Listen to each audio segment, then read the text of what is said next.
Yep. We came out of closed session. I think, Hiram, do we need to discuss anything in a closed session? No. Yeah. We have the agenda review. Any discussion?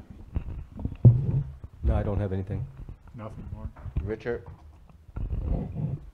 On the agenda review, do you have any discussion? No, I just want to let people know that my powerful hearing aid that I have is being repaired. So, frankly, I cannot hear myself talking. So just try to bear with me tonight, and if you could, I would appreciate it. If you speak in the mic, it might help a little. Thank you. You're welcome. Right now, before we get to council discussion, I would like to make a statement. I stayed here during the hurricane. I did leave the island, but I just want to recognize and thank the town of Sunset Beach Police Department, Fire Department, and its Public Works, with Lisa and Hiram included in this. They did an outstanding and professional job during this Hurricane Florence. The community needs to know that they stayed here several days to secure the safety of the island and the mainland, with disregard to their personal problems at home, which a lot of their homes got flooded. So I'd like to commend the town of Sunset Beach. They did an outstanding job this hurricane.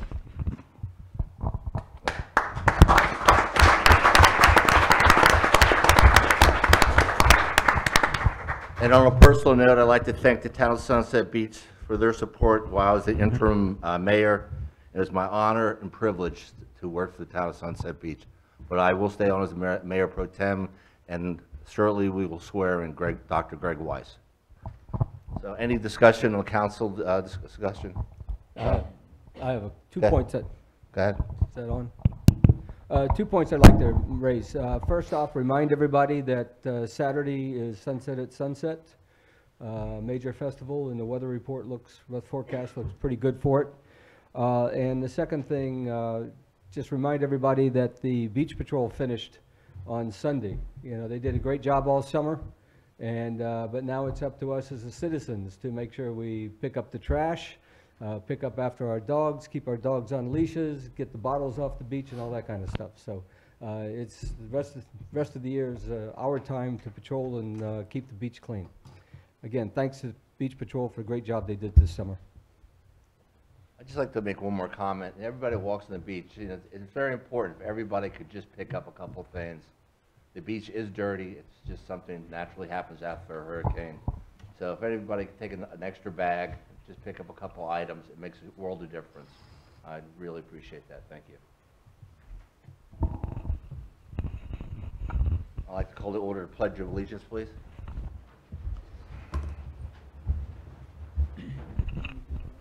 I pledge allegiance to the flag of the United States of America and to the republic for which it stands, one nation, under God, indivisible, with liberty and justice for all.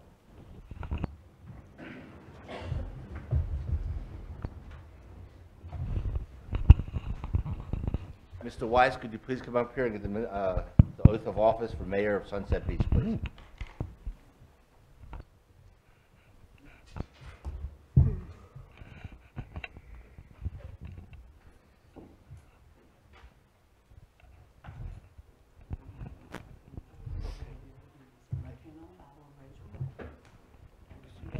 Yeah, thank you.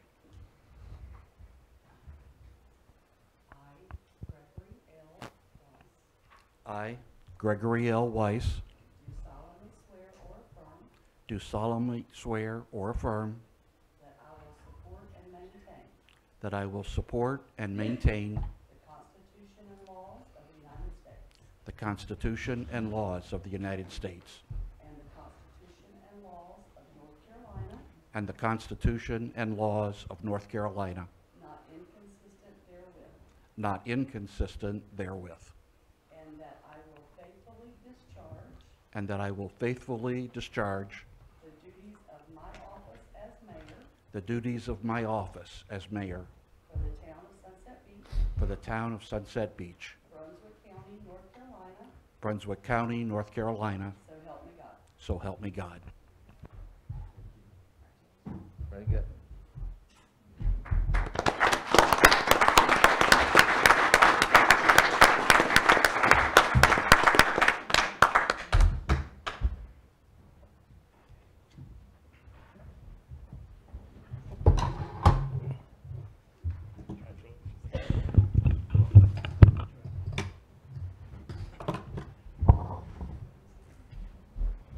Point of order, Mr. Mayor.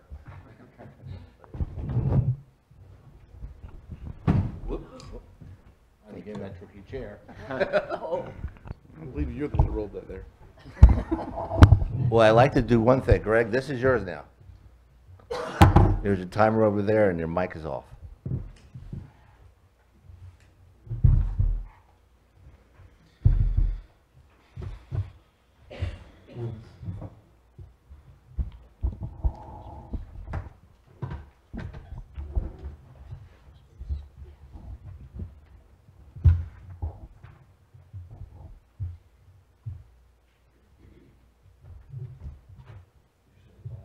Yeah, let me- Greg, we're right here at the presentation.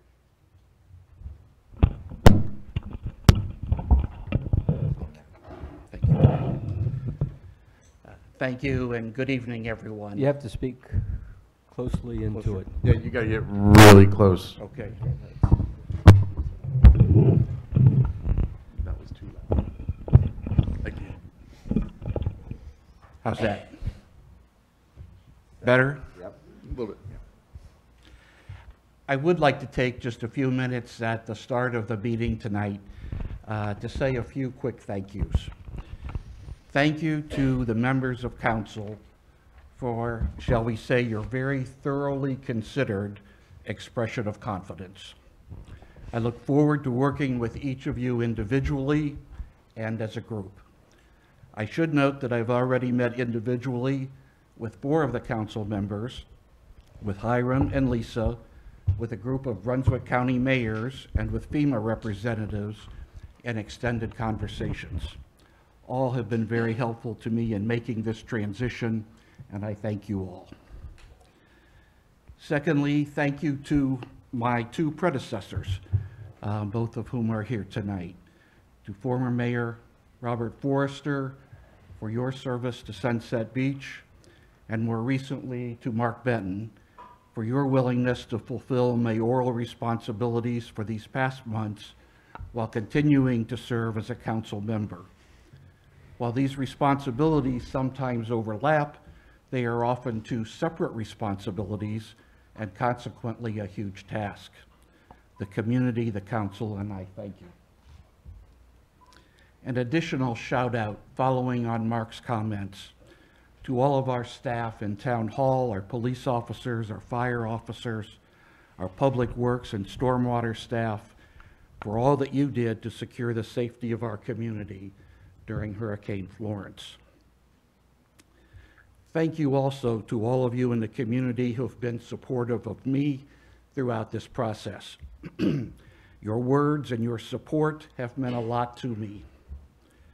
Earlier this year, I viewed the commencement address at my former college. The speaker, who was a former college president, spoke of the importance of the community in which one lives. Paraphrasing, he said, "You have learned that your personal well-being is inevitably intertwined with the condition of those around you. It is simply better to live in places where people care about each other than in ones where they care only for themselves." That's a side of Sunset Beach that I think we all want to do more to show to the outside world. And finally, thank you to my wife, Janet, for your continuing wisdom, your level-headedness, and your sensitivity. If only you could make good fried Oreos.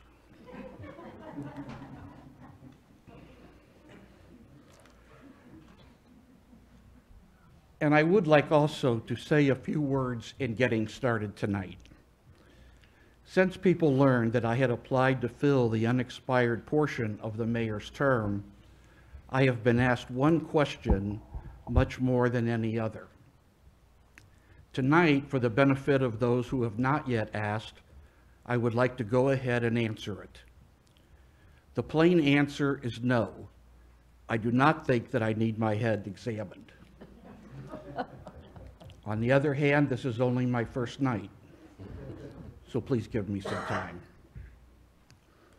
Whenever there is a change within a group, in our case on council or in the position of mayor, there's typically an opportunity for new ideas and new emphases to surface.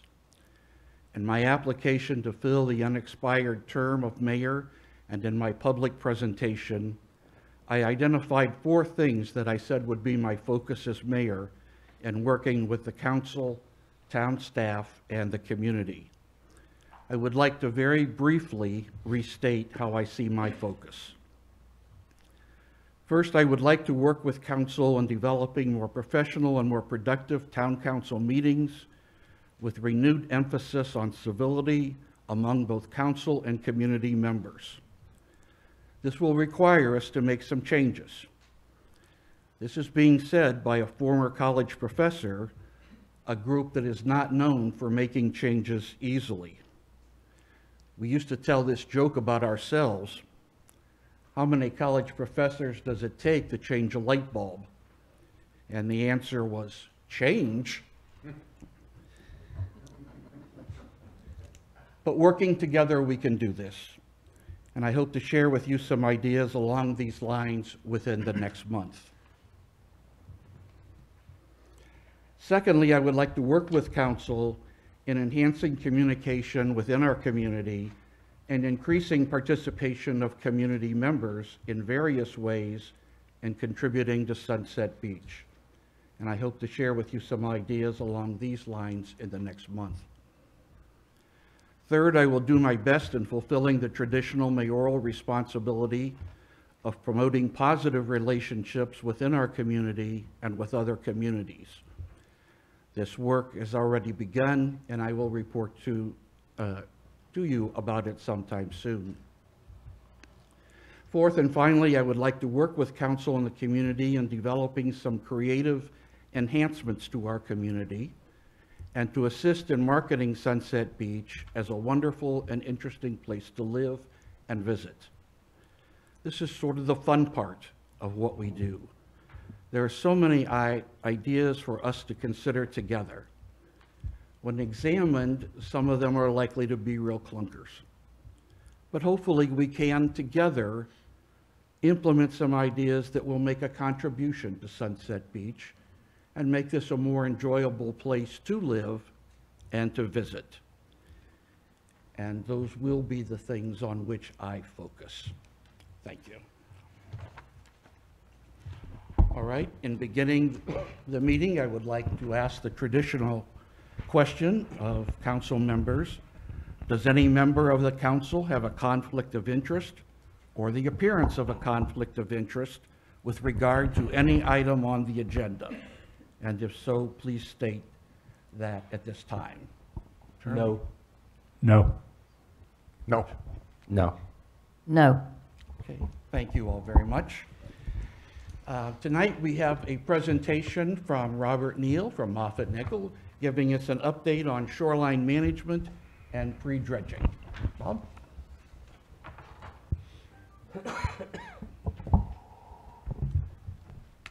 Thank you, Mayor, Council. Appreciate the opportunity to be here tonight, and if this works, we tested it before, so we're sure it does. What I'm here tonight to do is I've been asked to provide the latest update on the cost estimate for the project. In so doing, I thought it would be another opportunity to review the project scope so that we can put the cost in tune with what exactly is being done to this point. And I should say we do not have all of the details worked out, but we have roughly 90% or so. We have enough to see the future. There are still things that could change. But I have about 12 slides with the title page included in that. So I guess we'll hold questions to the end and jump right into it. But we did test this. There we go. Just got to raise it a little bit. Maybe not.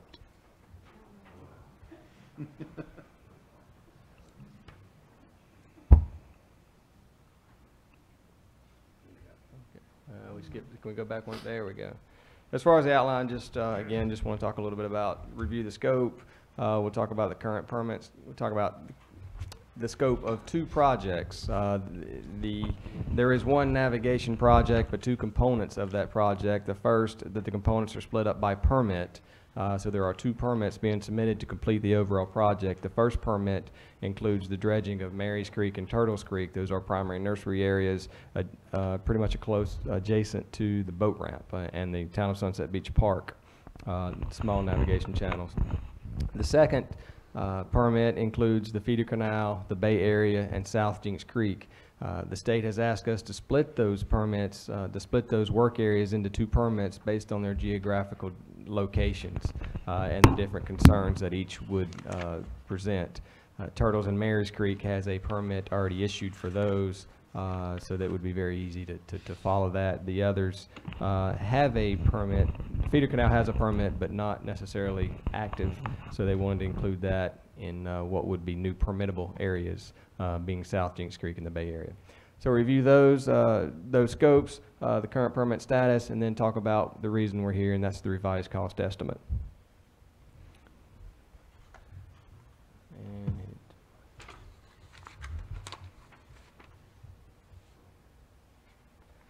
So just in quick, Marys and Turtles Creek, located again adjacent pretty much to the town park as we go over the Causeway Bridge. They are on the mainland. Roughly 8,000 cubic yards being dredged out of those, 8,000 each, so a total of 16,000 cubic yards coming out of that. In the entirety of that material will be non-beach compatible, so non-compatible. We cannot place that material on the beach and have to find a place upland, or we say upland, but some other place to put it. We had looked at placing on the core islands, the disposal islands. That option has been removed due to cost and logistics. But so these areas have been dredged before, and we're simply following the old permit footprint, if you will. So we're doing the same thing. They dredged it back in 2001, and we're proposing to do the same thing as occurred at that time. The other areas being the feeder canal and Bay Area. The feeder canal includes the finger canals near Cobia Street, as well as the Bay Area and South Jinks Creek, which South Jinks Creek includes pretty much from the feeder canal to the last dock in Sunset Beach. It does not include the subdevelopment, the new subdevelopment being built down there. Just the area within Sunset Beach proper, the Town of Sunset Beach jurisdictional limits. And roughly 32,000, 33,000 cubic yards coming out of the feeder canal, 15,000 coming out of the Bay Area. So we look at 47-ish thousand cubic yards coming out of those 2 water bodies. Again, that material is non-beach compatible. We have to find an upland place to put that. The core island's taken off, so we have to find another way to handle that material. And that has been the delay such far. South Jinks Creek the entirety of that material is beach compatible, and we are proposing to place that on the beach as beneficial reuse material. We'll place that between 5th and 11th Street on near Sunset Beach Pier. So that essentially is the scope in a nutshell.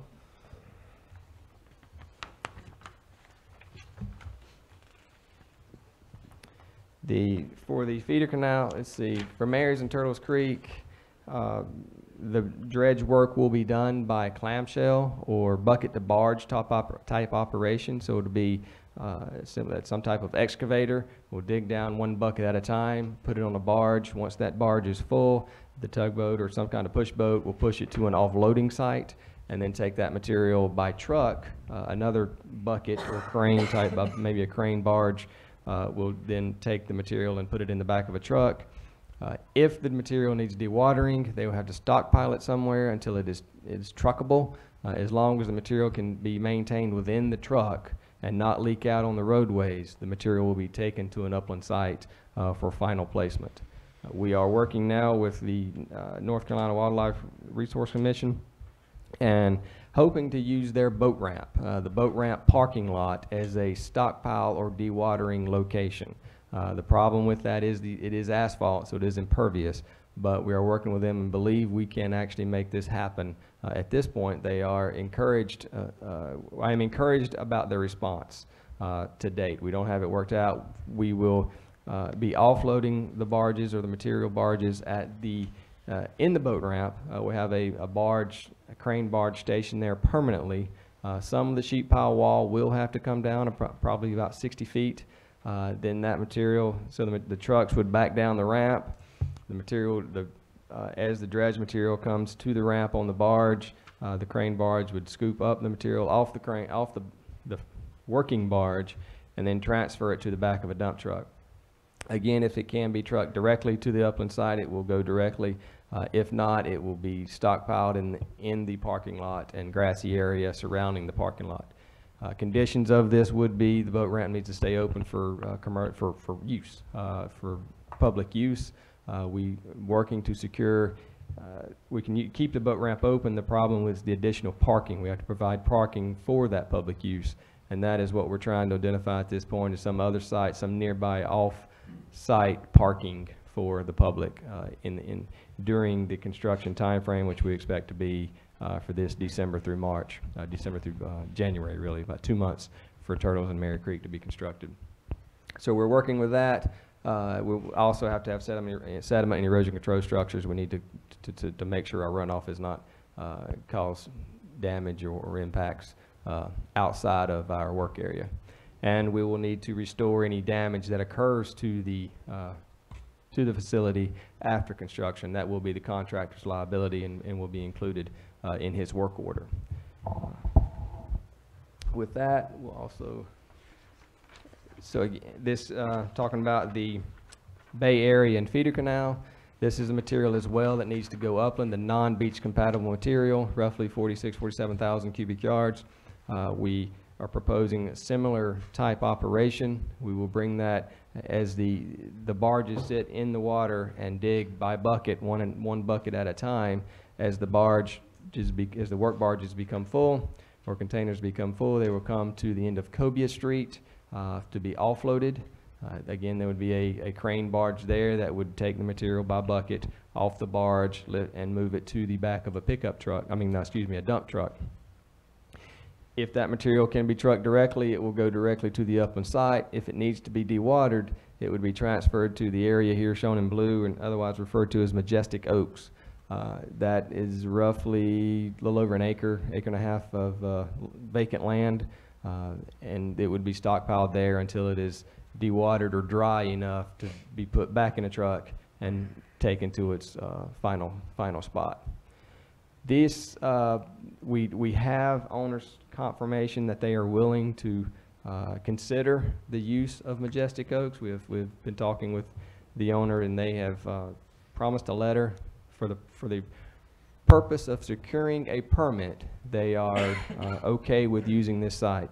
They obviously will need to negotiate and finalize legal agreements so that everyone knows, so that they are essentially held non-liable for anything that happens due to the project on their property, so that the town would assume their responsibilities, or the project would assume the responsibilities of anything there, and they would simply be assisting the town.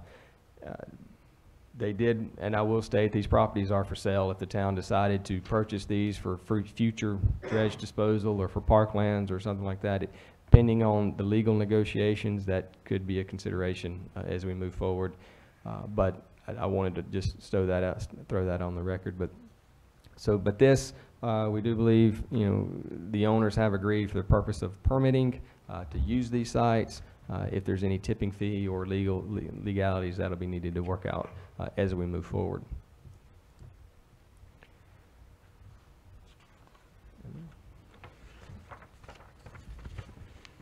And this, for both sites, we have identified an upland placement area. And it's about 10 miles away off of Old Georgetown Road, referred to as Ike Williamson's Pit. And that is, it is a permitted landfill area, so it has accepted fill in the past. It is the closest one we can find. It is not the only one. I have been asked to search for through the state on any other facilities that may be nearby. Have not done that, but for the purpose of securing the permit, due to scheduling, we do have a letter from the owner here who is willing to accept our material. He has proposed a $5.75 tipping fee. That is negotiable, but it is only a starting point right now, so we'll see as we move forward. Again, right now our purpose is to secure the permit, or actually our purpose as we talk a little bit on the next couple of slides.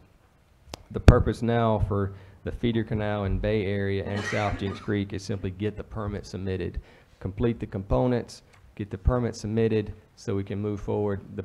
We can move forward to the variance request for the CRC. So that is our critical step here as we're trying to get to the CRC.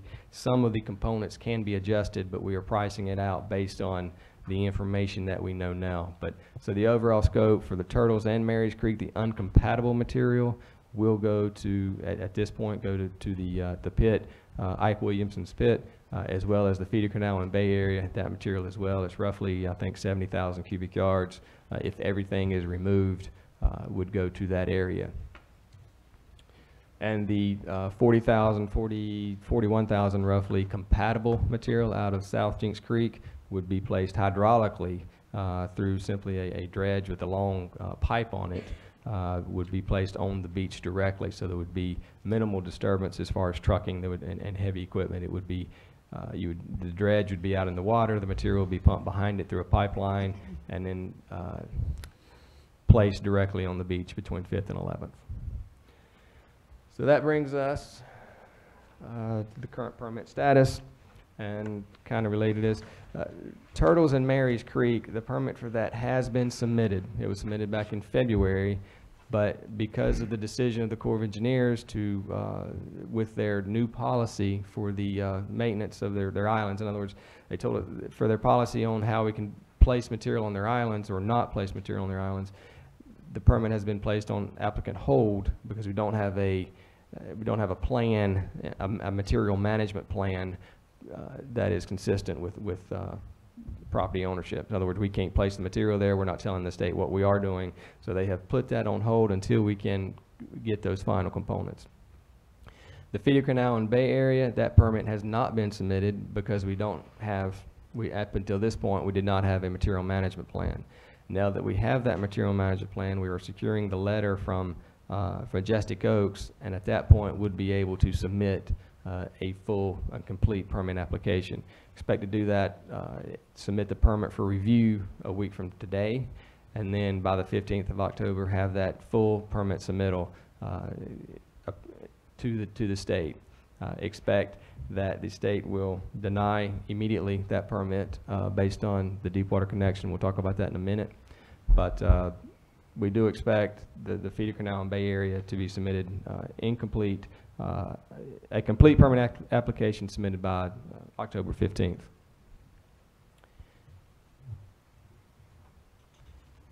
And so that brings us to the cost estimate. In scheduling, we'll talk about in a minute. But a lot of these numbers, well, they have changed due to the change in the project. Originally, we proposed everything to be hydraulic. That in a hydraulic dredge, you have the cost for dredging is less. The mobilization is high because they're bringing so much equipment and so much manpower, but the actual work is less. We're switching from that to a bucket to barge type operation, which is considerably slower and more expensive because you have the equipment out there for a longer duration. It's less crew, but longer duration and slower progress. We expect this quantity of material to be dredged would take either multiple plants out there dredging or 2 seasons. And so we're planning on, at this point, it will be 2 dredge seasons in order to dredge the Bay Area and feeder canal. We expect that in 1 season, Turtles and Marys Creek could be completed, along with either the Bay Area or the feeder canal. But one of those would most likely, one of either the feeder canal or Bay Area would most likely be kept until next year. Also expect that South Jinks Creek will be dredged in the initial year. the sand placement directly on Sunset Beach. So with that, we think the mobilization, so we have 3 mobilizations included in this estimate. The first one would include a bucket to barge dredge and a hydraulic dredge. The second one would be, or the third one, which would be the next year, would just be the bucket to barge, just a clamshell dredge, which is essentially an excavator on a barge. So total in that would be $425,000 we expect for that, just the mobilization to bring the equipment here. The largest portion of that is the hydraulic dredge. We expect around $350,000 just to bring the hydraulic dredge and pipeline equipment to the site. Bonds and insurance, we expect around $15,000. That's somewhat minimal to the overall cost. The dredge and fill operations, as we see here, the cost for the bucket to barge top operation when they're taking the material upland, including the trucking, we expect around $42 a cubic yard because of the rehandling of the material that they have to do, plus the duration of the process. Also included in this is a $5.75 tipping fee that, if that holds, we'll prepare for that as well. So the total cost for the non-compatible material is $47.75 per cubic yard is what we're estimating now. And then looking at roughly 65,000 cubic yards, we're well over the $3 million mark, or just at the $3 million mark, just to complete the dredging work for the non-compatible material. As we move to the hydraulic work, this is South Jinks Creek, roughly 40,000 cubic yards coming out of the shoal at the curve, right at the bay area. The work cost is considerably lower, only $9.50 per cubic yard, but again, the cost to get the dredge there is what kills us on the hydraulic dredge. So at $9.50, we're roughly at $385,000, bringing our total to almost $4 million, $3.9 million to complete the project. And just because there's always additives to that, and cost inflation and this, that, and other, we've thrown a contingency in there for preparation in the budget, at 15% contingency, sort of what standard for what we recommend. And that's almost $600,000, bringing the total to 4.5, almost $4.5 million. That is an increase from when it was all hydraulic, but I think under the circumstances, the state is well aware of the price increase for all across the state of North Carolina. They're seeing this. The grant agreement will need to be revised based on this estimate and the anticipated construction costs. We're also above this. We expect I'll switch to the next slide. As we talk about the state agreement and what that holds, but if we look at the total cost, the state still pays, even though we're trucking upland or change the mechanics of the dredge of the project, the state still is paying 2/3 of all cost associated with the project. So out of that 4.5 million, they're covering roughly $3 million, 2.9, roughly $3 million of the project would be covered under the grant agreement after the amendment. They understand an amendment would be coming. We've talked about this, and they expect one. Then that leaves for the town and local share of the project roughly 1.5 million. Of that 1.5 million, the South Jinks Creek work, all of that work, even the mobilization, if the town so decided, would be eligible for room occupancy tax funding, and that's obviously a decision for the town. But because it is beneficial reuse sand placement on the beach, it would be eligible for beneficial reuse or ROT dollars.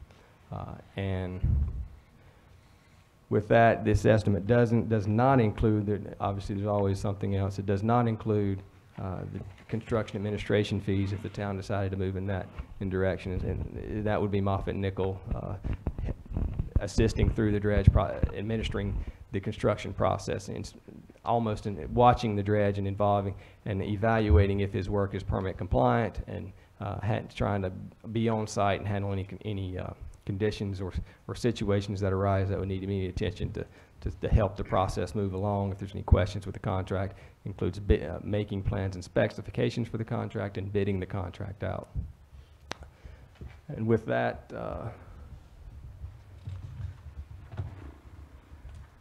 to the construction schedule, and sort of somewhat talked about this as we went along, but we do believe that Marys and Turtle Creek, we expect to have the final components of that permit within the month of October and submitted that to the agency so that they can continue their review. This will bring the permit off hold and start the review process again. We expect if that happens, we can meet construction, begin construction in December, and should complete that through January and early February. Should be able to complete that. Expect about 60 days construction in Turtles and Mary's Creek to complete that work. That would line up well if the plan holds for feeder canal in the Bay Area and South Jinks Creek with the, as I mentioned, the milestone we're aiming for is to meet the CRC meeting for the variance request at the end of November. If we can meet that, we believe that we can have construction started, permits issued, assuming the variance is granted. We can have the construction process start at the end of January, somewhat in line with the completion of Turtles and Mary's Creek. So the construction process would just continue if the stars align, so to speak, but we think that is feasible at this point, and that would push construction through the end of March. We'd be able to complete the hydraulic dredging and then start the clamshell dredging or the bucket to barge top operation for either the feeder canal or Bay Area. Would expect it to be the feeder canal simply because that's where the unloading spot is. So if we had dredge plants in that area, we would clear that channel so that there would be no navigation hazards moving it in with a full barge and heavy draft from the Bay Area. So I would expect they would start in the feeder canal, but that would be a contract. At this point, it would be a contractor decision unless the town chose otherwise. But so if things work well, we are pushing the permit, pushing the timeline. But at this point, feel confident we can make the CRC meeting at the end of November in order to have that variance request put before the CRC and have a decision on that, on whether the project can continue. Regardless of that, we feel confident that Mary's and Turtles Creek, we will be able to start that construction in December. And now with that, I will open it up to questions. Thank you, Bob. Council members, questions for Bob? John? What kind of potential obstacles do you see? I mean, you don't have the permission yet to use the boat trailer parking lot for the boat ramp. Are there other obstacles that will affect the permitting process that we should be aware of? Well, even for the boat parking lot, we have an option. Krabby Odd Waters has agreed to let us unload the material there. So if need be, we can unload the material at Krabby Odd Waters. This sounds odd, but if we needed to dewater it, truck it from there to Majestic Oaks, that is somewhat backwards, and I don't want to do that. So we're hopeful that we'll be able to use the boat ramp at least for dewatering purposes if needed. Two contractors I've talked to do not expect they'll need to dewater it. They think they'll be able to truck it directly either through sealed trucks or some kind of modification to their truck so that it doesn't leak. That would be the key is really if the material doesn't leak, they can truck the material directly. We're not going to stop them from that. But we want to meet directly to Georgetown Road. Yes. Okay. But as far as what stands in the way is the simple legalities of the we have conceptual agreements for Majestic Oaks, Ike's Williamson Pit, the final pit, and Krabby Odd Waters restaurant. So I think just the legalities of those agreements and coming to terms with whatever that situation may be. For the boat ramp, for use of the boat ramp, I think our main concern right now is we need to define off-site parking to keep that ramp open. And that's what we're working on now. That's what we're focusing on, aside from writing up the permit. For Turtles and Mary's Creek, we're focused on defining off-site parking. But so the legalities of use of those parcels is the obstacles.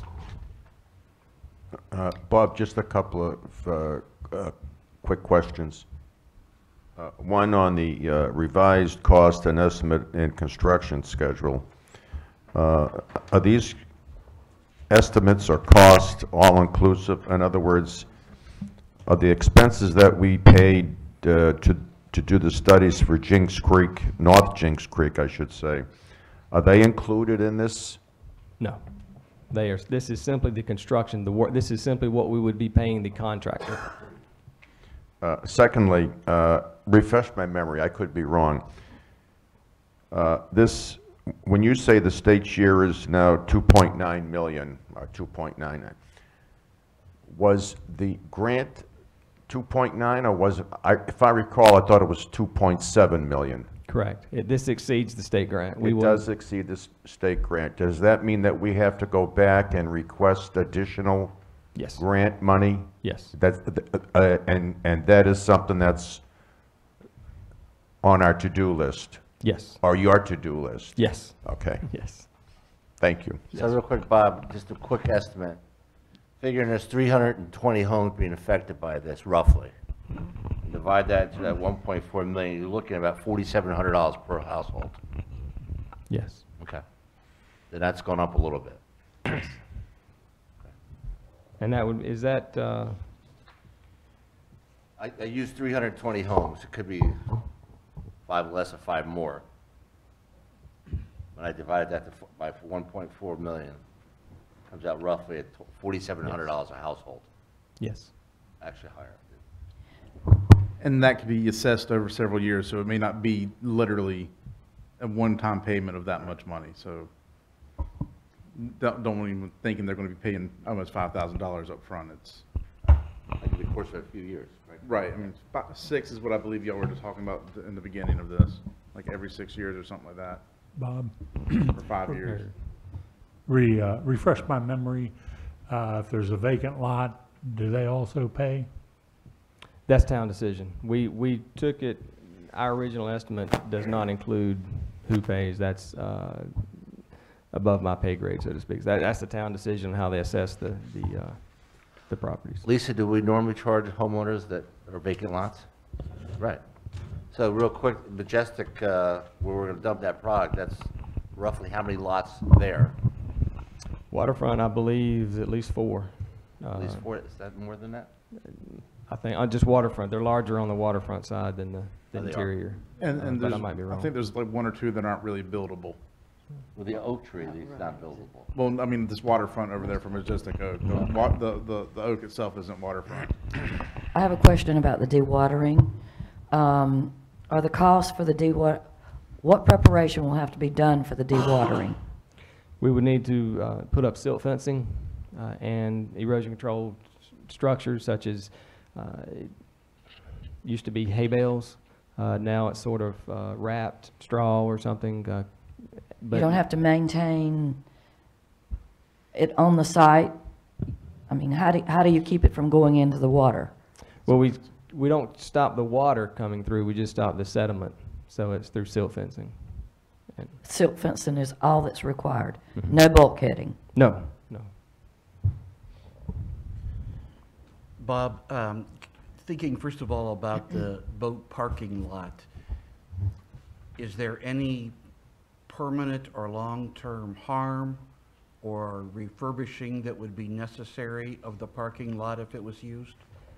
Expect there would be some repairs, repaving at a minimum, is what I would anticipate. But that's also with that 15% Yes. don't know yes. cost. It isn't, yes. And regarding the Majestic Oak site, are we introducing odor there? Very potentially, yes, probably so. And it sounds like maybe, I'm not trying to put words in your mouth, I mean, a significant issue? It could be, yes. That is our major concern with construction here is the odor coming off. I think the noise in a hydraulic process, it's the noise, because it's the motor running all the time, a very loud pump. With bucket to barge, you're disturbing this material, opening up to the air and letting the odors run, so to speak. So, and plus if we stockpile it, then it's been described to me that the way it smells at low tide, it will smell permanently for a while through the water. Why have we contacted DOT as far as putting the material underneath the bridge? I wanted to do that, but I walked down there to investigate the site, and it's protected plants, protected flowers of some sort planted underneath there. And at that, I kind of thought that'd be a bad idea, but no go. No go. And will Joe at Bill Seafood allow us to put the product there, drain it, and then resend it out to Georgetown Road? We haven't discussed, we've discussed unloading it there, so putting into the truck and then perhaps trucking it to the boat ramp or some other site. There's not really enough area to, we need to secure or save parking for his customers, even during the winter. But, so we want to take that into account, but we have, he will allow us to, he's given us a certain amount of room, understands there will be odor, but it's not enough room to stockpile the amount of material that we need. We could keep it on a barge, is just as well as we could put it in. There's probably one barge worth of area to stockpile in his parking lot, so it's not sufficient enough. With the dewatering, I know you mentioned this last meeting, but how long are we talking that the fill would have to stay on site before it could be trucked out? A month, 2 months? I'm counting on a month. Like I said, some contractors believe, I think worst case is a month. And we'll go with that. So that's worst case. That's kind of what's in my mind. We can talk about stuff less than that, but I'm counting on a month. You say there's 4 lots at Majestic site, the old campground. Is it, I mean, hypothetically, is it cheaper to purchase the property? You know, spend $3 million for just letting the product sit there for a couple of months and we have to retote it out again? Well, now Majestic Oaks has not suggested a tipping fee at this point. But I'm sure that may be part of the negotiations. And yes, if there is if indeed there is some type of tipping fee, I think that's something to evaluate. Is it easier just to purchase it? But these costs do not include a tipping fee for use of Majestic Oaks. Or it doesn't? No, it does not. There is a tipping fee for the final destination, but not, which is Ike Williamson's Pit, but not for Majestic Oaks. So Majestic Oaks will be free for the town of Sunset Beach to put the spoils there into the waters and gets shipped out of there? No, that's kind of wrapped into that contingency. I expect during the negotiations that something will change. I expect that there may be that. I think, hopefully, I would hope that the final tipping fee. What I'm hoping for is the final tipping fee, combined tipping fee for Majestic Oaks and the pit, is no more than $575. That is sort of, I think, would be a win-win. But I would love to see zero. But so that product will have to be out of there before spring. It would need to be out of there at some. I mean, we're going to be. He knows we're going to be working through April or through March, possibly April. So that would be having the material out. If we let the material stay for a month after it has to be sit there for a month afterwards. Worst case, it wouldn't begin trucking until May. Okay. So the last material that's placed up there may not be trucked out until. And those 4 or 5 lots are owned by one individual? Yes, one company. Which was who? And I'm not sure if the 4 or 5 lots is from memory, so I'm not positive on the number of lots there. I think there's at least 4. Sunset Beach and Twin Lakes. Is it Sunset Beach and Twin Lakes? Yes. Yeah. Yes. Just to clarify, there's more than 4 lots at Majestic Oak. It's like 20. But there's the waterfront side of it is about 4 or 5 lots. And that's, we're going to dump the product there, not whole area, but just the waterfront lots? No, all of it. All it's of it, just, okay.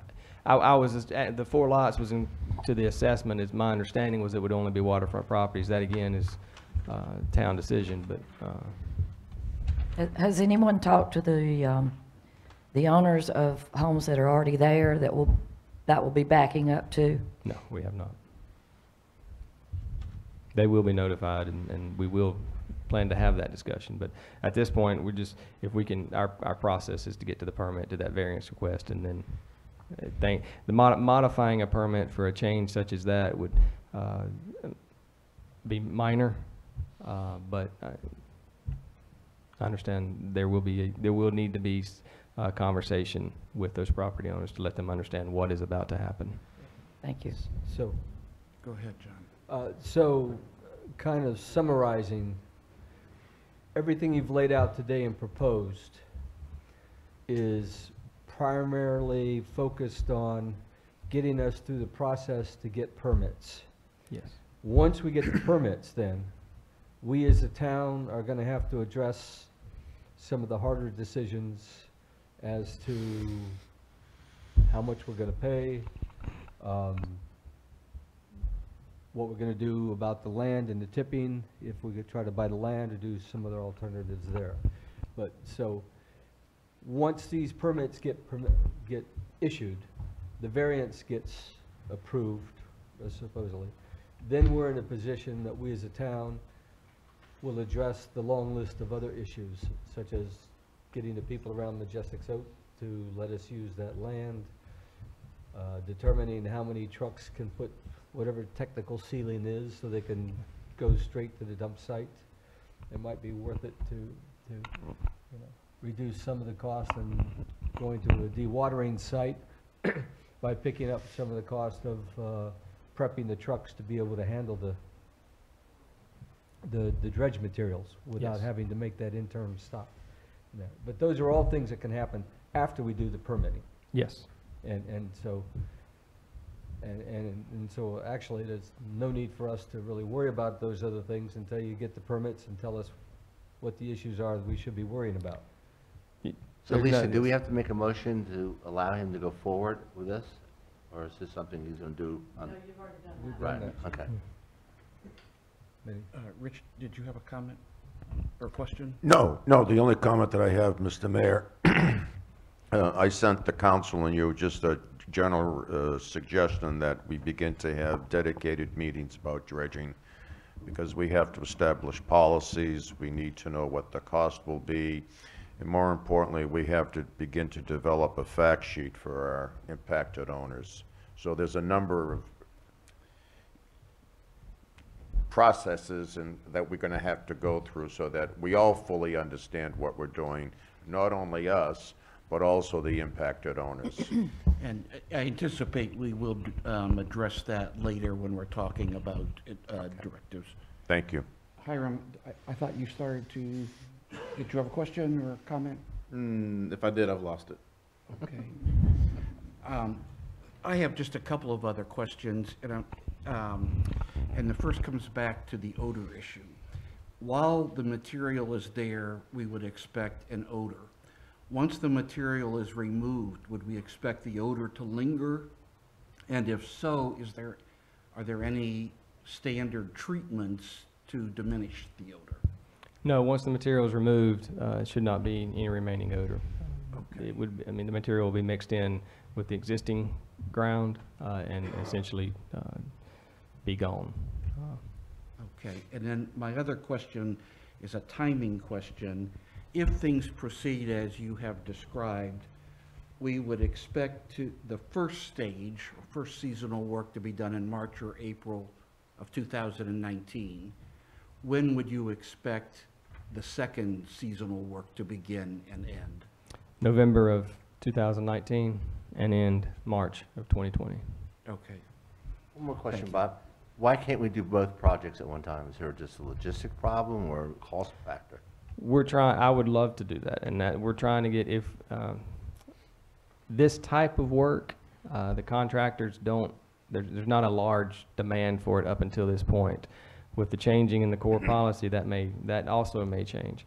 But, so the outfits, the contractors that own this equipment, the bucket to barge type operation, don't maintain multiple dredge plants. So they would have to partner with they'd have to be a team to complete this work. If we can find 2 or 3 contractors that work well together and bring them in as a team, then we can complete it this year. But I That is your want to, goal, right? I want to go on a worst case scenario and be aware that if it's one contractor and for the cost, we could definitely spec out complete this year. We could definitely do that. Anytime you put a demand on the contractor, your prices increase. By allowing 2 seasons, my thoughts are trying to keep the cost down. But it is something if the town wishes, we could put that requirement to increase, to finish this year or face liquidated damages of some sort.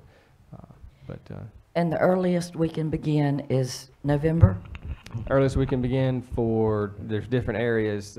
Some of the dredging, previous permits allowed in October. That's Turtles and Mary's Creek. I believe, I'm expecting, again, worst case for the feeder canal or Bay Area would be November 16th. So we're talking about this month, The earliest, October. yes. Turtles and Mary's Creek could begin this month if we had permits, based on previous requirements of previous permits, authorizations of previous permits. Do you think that we're going to have a difficulty with the variance on South Jinks Creek? I think the variance is going to be a yes or no, and there's one agency that's going to require that or provide that, and that's Water Resources, DWR. They are either, they have at this point said they will review it. Other agencies have said they support it if DWR supports it. So it is one agency's yes or no, and it's going to go by Look that. at the water flow? Yes, they want to, the North Carolina Administrative Code has this rule in it, that the connection to deep water, to not create a dead zone. They believe if we dredge considerably deeper or deeper at all by code, by strict interpretation of the code, deeper at all, then the pathway to the connecting waterway. In other words, the controlling depth, in this case Tubbs Inlet or North Jinks Creek, is higher or shallower than what we're dredging to. So they believe the flushing, the water will not flow consistently over the constrictions in Tubbs Inlet or North Jinks Creek and refresh or flush the deeper waters in the Bay Area or feeder canal where we're dredging. So the dissolved oxygen would not reach that area, and it would essentially be a dead zone for plants, fish, and the like. If they turn us down on the variance, oh, sorry, Jan. If they turn us down on the variance, where's the project go from there? We would need to reevaluate another alternative to connect to deep water. And that alternative plan would take how long? I would expect, it depends on the plan, but I would throw right out 2 to 3 years. 2 or 3 years? I mean, this alone took since this is taken 3 years, so I would think at least. At least 3 years. I would say at least, yeah. Thank you. We'd be in that. Our options for deep water, again, just for everyone's knowledge. The options for deep water would be North Jinks Creek, connect to the Intercoastal Waterway, Tubbs Inlet, connect to Atlantic Ocean, or the connecting water body behind Ocean Isle Beach, which I believe is Eastern Channel. Eastern Channel, to connect. They have to make some connection either to the Intercoastal Waterway or Tubbs Inlet. I mean, Atlantic Ocean. So Do we have connect to to get the. Ocean Isle's permission for the latter? I'm sure they wouldn't mind. Oh, they'd be. I don't think, they've Everybody's sort word. That probably would be the cheapest of all three, correct? which option? Going through Ocean Isle? Going behind Ocean Isle Beach? Yeah. No. You're going to face the same situation there, I would expect. I'm not sure, but the same questions and comments and concerns as North Jinks Creek, I would assume. Well, that channel behind Ocean Isle, isn't that a P&A? I think so. My understanding, I'm not positive, but I believe it is. Okay. So that's why we haven't investigated that. It's also considerably longer, so it'd be much more. I would not expect that material to be beach compatible. So it would be more material going upland. Jan just told me it's not a P&A. It's not, okay. Well, That's, I wouldn't. Yeah. Thank you. Other questions? Thank you, Robert, very good. Thank you very much. Appreciate it. Thank you.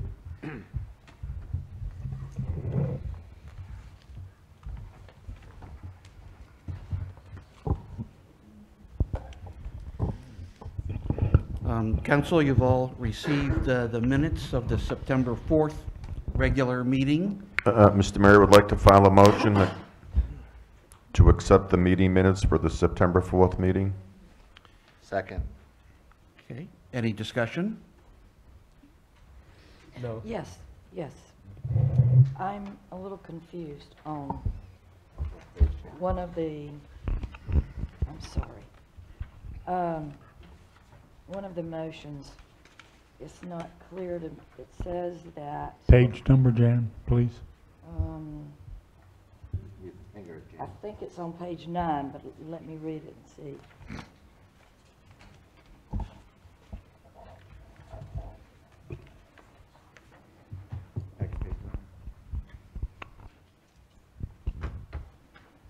It's one where, number 8. What's it dealing with? It's,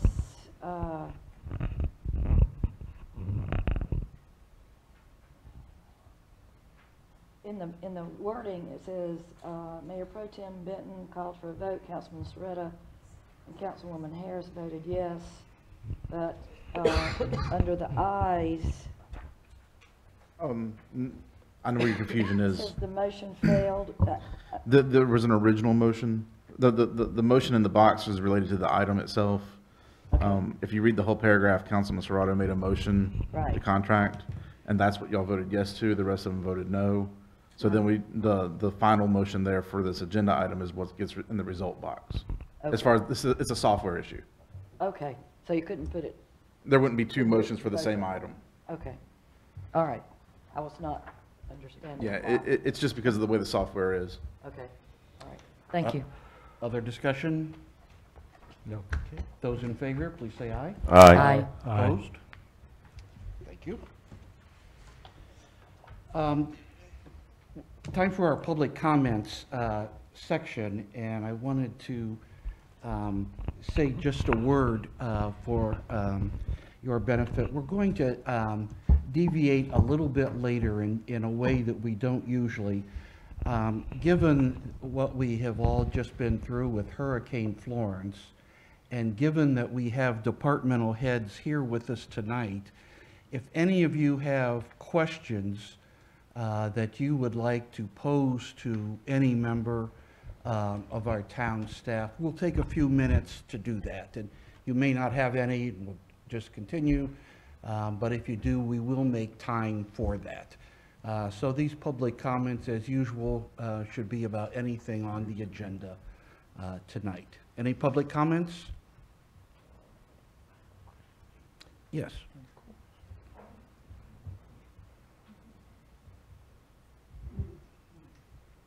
Sorry, Katie Hovermill, 1429 Bay Street. It's not on an agenda item, and it's not exactly a question about hurricane, but it's a recognition and a thank you.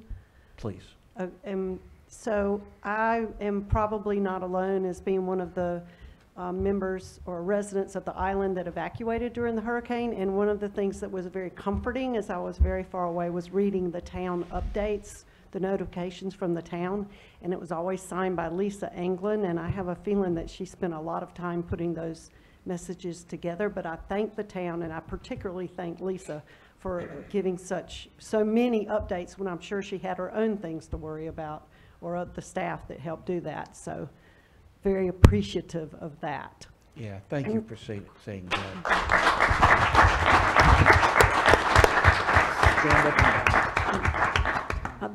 I have a second thank you, and the other thank you is to Deputy Chief Childress, Richard Childress, and members of the Sunset Beach Fire Department.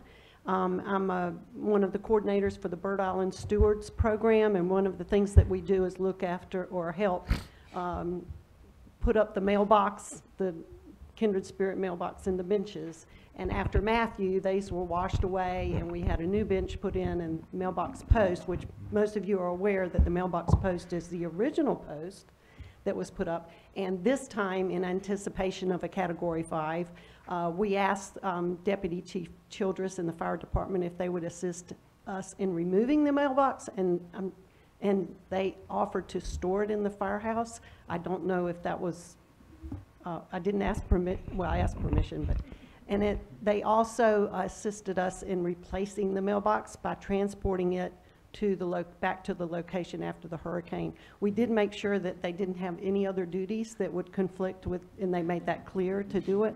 But I'm sure all of you are aware of this, but we're very appreciative of Deputy Chief Childress, the fire department, and specifically Rick and Greg for helping do this. And I'm sure everybody that visits Sunset is very happy to have that. And particularly, they also allowed transported Frank Neesmith to go and observe the replacement of the mailbox. He's the ones that put it up originally in the 60s.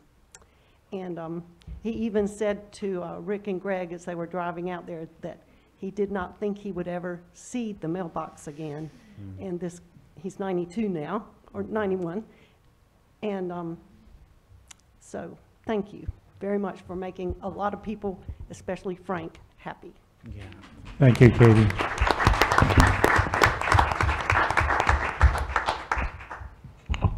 Okay, Hiram, if you're ready with the town administrator report? No more comments. Well, most of it's been largely focused on Hurricane Florence recently and the efforts of staff, and I'll let each individual department speak to their own end. As far as inspections and planning is concerned, we did conduct our analysis of the town's damages, so to speak. As far as FEMA substantial damages are concerned, and building code standards, we only had 3 structures that would be considered substantially damaged, and they were actually mobile homes, so they're actually a HUD problem. We're not allowed to inspect those at that point. They have to be done by an engineer or federal agency. Living Shoreline Project, the engineer emailed us today letting us know that they have notified the neighboring adjacent property owners again for the updated permit that Kim is forcing us to go through instead of being a modification on our existing permit. We did get our extended grant, the grant extended for 3 months. The permitting should take about 2.5 months. So we should expect construction to begin for that in January now, with plantings of flowers in early spring, or not flowers, but plant life in the water. Other than that, business as usual, which is a good thing. Okay. Thank you. At this point, though, I know you're getting ready to go into finance. We don't have a finance staff report prepared due to change in staff and the hurricane events, but we would like to introduce Tara Eatman, who is our new finance director. Let her come on up and say something, you know, if y'all have questions for her or anything, but let her introduce herself to y'all. Yeah, good, thank you. Come on up, Tara.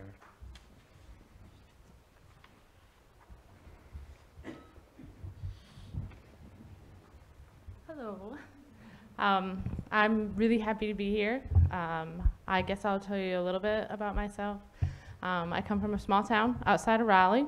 Our population was around 2,800. I have my certification as a government finance officer through the UNC School of Government. I've been in government finance for 5 years. I've always wanted to come to the beach. If you have any questions for me, I'm happy to answer them. Welcome aboard. Well, thank you. I think I've met most of you. She's also been teaching local government finance, so she'll be really handy in explaining things to us. Yeah, through the Department of Treasurer actually developed a program for finance people in government that is taught at local community colleges, and I had a really great relationship with a community college in Johnston County, and so they had asked me to come and teach the class. So I taught the second semester of that. They just launched it like a year ago, so. Very good. Mm-hmm. Thank you, Tara, and Thank welcome. you. Welcome. Thank you.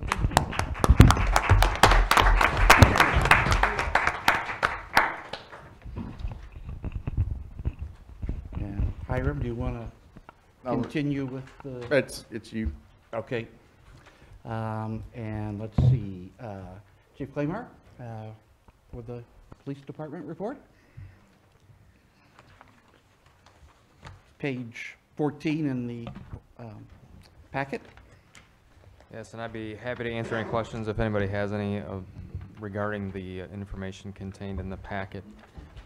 If not, I do want to remind members of council and the public about our trunk or treat event, which will be the second time we've done this since I've been here. It's going to be held this year, October 30th, again on High Market Street from 5 to 6:30. So it's quite an attended event last year. It was a lot of fun. So I urge you to come participate, or at least come see what it's all about. And then if it's okay, I'd like to just briefly talk about our efforts for Hurricane Florence, both before the event, during the event, and post-event. Being that this was my first official hurricane, we prepared for Irma last year, and I was very impressed with everything that went into it. The fire department, public works, and just how everybody came together for the betterment of the town. And then when I truly got to see that this year with Hurricane Florence, I was, I don't know if blown away is the right term to use, but I was taken aback by how well everybody came together and the demands that I know that we put on our police officers. I'll give you an example. I came to work Thursday morning and I didn't leave until Sunday evening. And 10 of our personnel were here for that entire event as well, and not one complaint. Everybody came in, pitched in, did what they had to do. So pre-event, we helped out considerably with the issuance of hurricane passes because we were inundated at the last minute with people coming to get those when we started issuing those out in January. But we did what we could to make sure that that process went as quickly as it could. We did our best to keep up with updates from the EMA and from the weather authorities to tell us to watch the tracking and make sure that the citizens knew what we were expecting, and to give our best judgment as to when we may evacuate the island, what we were going to do with the mainland, and so forth. Once the event hit, and we monitored closely the wind speeds because at sustained winds of 45 miles per hour, the order is given to close the bridge. So prior to that, our personnel were up and down every island street trying to determine if there were any folks that had stayed that were going to weather the storm. The EOC wanted a report. They wanted those addresses so that if we did have a catastrophic event in Sunset Beach, that we could go directly to those homes after the event and make sure that everybody was okay. So once we shut the bridge down, when the winds reached that speed, it got to a point where services were suspended throughout the county because it was unsafe, and Sunset Beach followed suit, and we sheltered in place until the storm passed. We continue to update our residents both with the town's Facebook page, the police department Facebook page. I know Ms. Anglin was crucial for working abroad, I guess, working from a distance away at still sending the updates to the town. But once it passed, we went out and did a damage assessment. We had no power, so we were directing traffic where we could, making sure that any debris that was in the roadway, any road closures were known to folks, and trying to remind everybody that left how important it was for them because of the inland flooding not to come back to Sunset Beach because it was unsafe to travel. As you know, roads were washing away. There were many spots that had yet to be barricaded that had standing water. It was just unsafe for people to come back. Myself and Sergeant Cully took a police car several days after and did a couple Facebook Live videos. We also allowed a news crew onto the island, and they ran roughly a 40-minute video of the majority of the island streets. And I found that was very, very beneficial for the folks that were away, so that they could see their house, see their street at least, and say, wow, if my street looks like this, there's a really good chance that my home's in good shape. It kind of relieved the urgency of folks to want to rush back to Sunset Beach when travel was just unsafe to do so. So that worked out really well. I know myself and the fire chief have had conversations as recently as today about an after-action meeting, a debrief, to talk about, what we did good, what we could have done better, and what we need to do going forward. So once we have a new fire chief, we're going to arrange that meeting with all the department heads and likely hire them and make sure that we address everything that we did in this event and what we can do better if we get another storm. So I'll be happy to answer any questions from Mr. Mayor, members of council at this time with regard to the police department's efforts during hurricane. Being around at that time, you guys did an excellent job. You should be very proud of your officers. Thank you, I am. Did we suffer any damages or equipment, personnel? It's likely that we're going to lose a homes, police stuff like car. I had an adjuster come today to look at one of our police cars. Unfortunately, we made an arrest in probably almost the worst part of the storm. And we had to transport the arrested individual to Bolivia. On the way back from Bolivia, the officer struck a downed tree and nearly lost control of the vehicle. Luckily, he didn't. But it's got pretty extensive damage. It's one of the older cars. I think it is the oldest car in the fleet. And he said it may not be repairable. So And the officer's okay? The officer's okay. That's most important, yes. But short of that, no other losses to equipment from the police department. Other questions? Thank you. Thank you. Thank you. Thanks, Ken.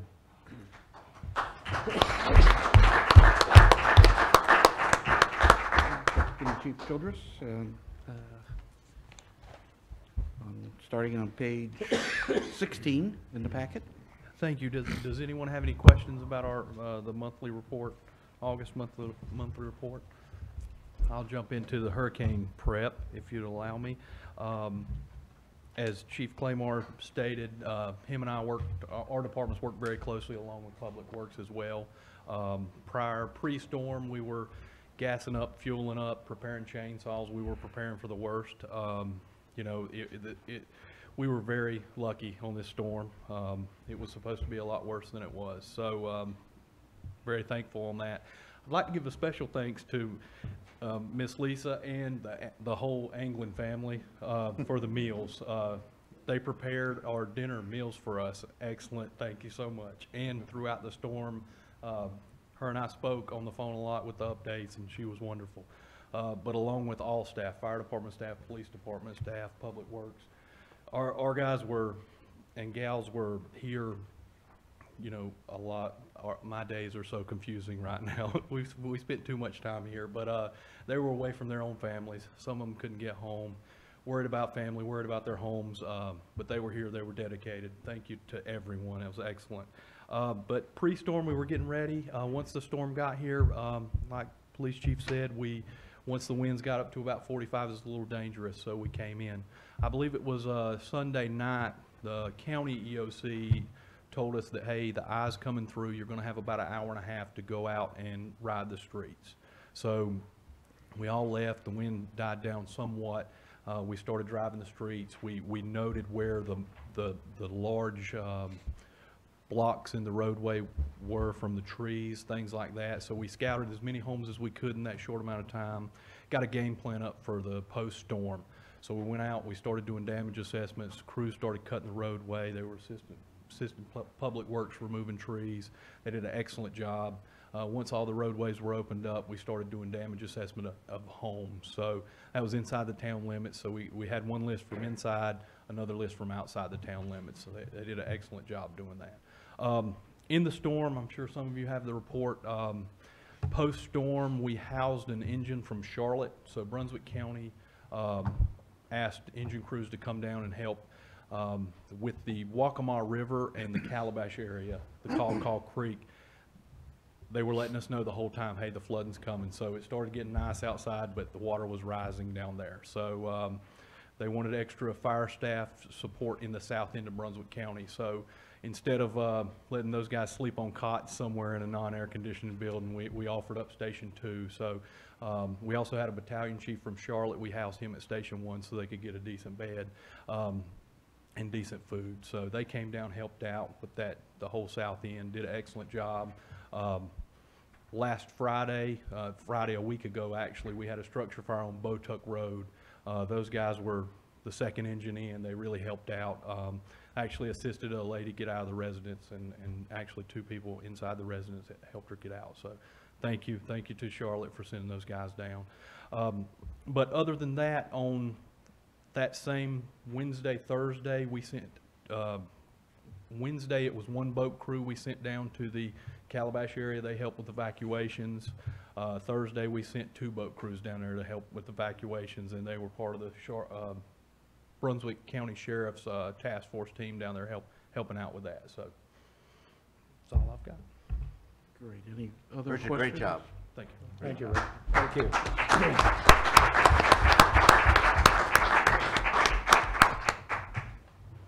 And Dustin? Starting on page 18 of the packet. You have any questions about the report? If not, I'll jump right into Florence also. Dustin, I can't hear you, but I just have one question. Okay. I can hear you, but I do have one question. With Hurricane Matthew, we had on retainer or hired this company to come and pick up the debris. Yes. All the debris. Are they scheduled to arrive shortly, or have they started, or will they be starting, or? No, did not activate them. The reason why I didn't activate them was because the counties also activated them, and other municipalities has activated them also. It would, by doing that, they would delay us, and we've already got started with that. And plus, they would have to come in and do an assessment to see if it's worthy or if it's worth their time to come in and do it. By that time, it has to lay there for a couple of weeks until they get in here so they could ride and see. By that time, we've already started picking up. Right now, all of Lake Shore to the west end of Bonaparte Retreat 2 has been done, of the first round. We're in Sea Trail now. There's a crew that's on next to Egret, and there's the other crew that's over on the back side of Crooked Gully. This is right now. So we're moving along with that. If we would have waited, we wouldn't be as far as along where we are now. Just a question, recycling will start again on Wednesday or Saturday? Whenever the plant opens back up, they had damage to the recycle plant, and they said at least 2 weeks. Are they taking recycling on 904? No. They're not? No, they're not taking recycling for us, no. Okay. If I could add something on that recycling, of course my can is full. I'm using the paper lawn debris bags to keep my recyclables in, and they're going to have a load when they do finally pick up. But you might think of doing that instead of just throwing it in with the regular trash. Amanda Hutchison, the county woman, said that as long as you don't put it in a plastic bag, or you put it in a paper bag or a box, corrugated box, they will pick up all recycling. Just don't put it in a plastic bag. Okay, Go ahead. One quick comment.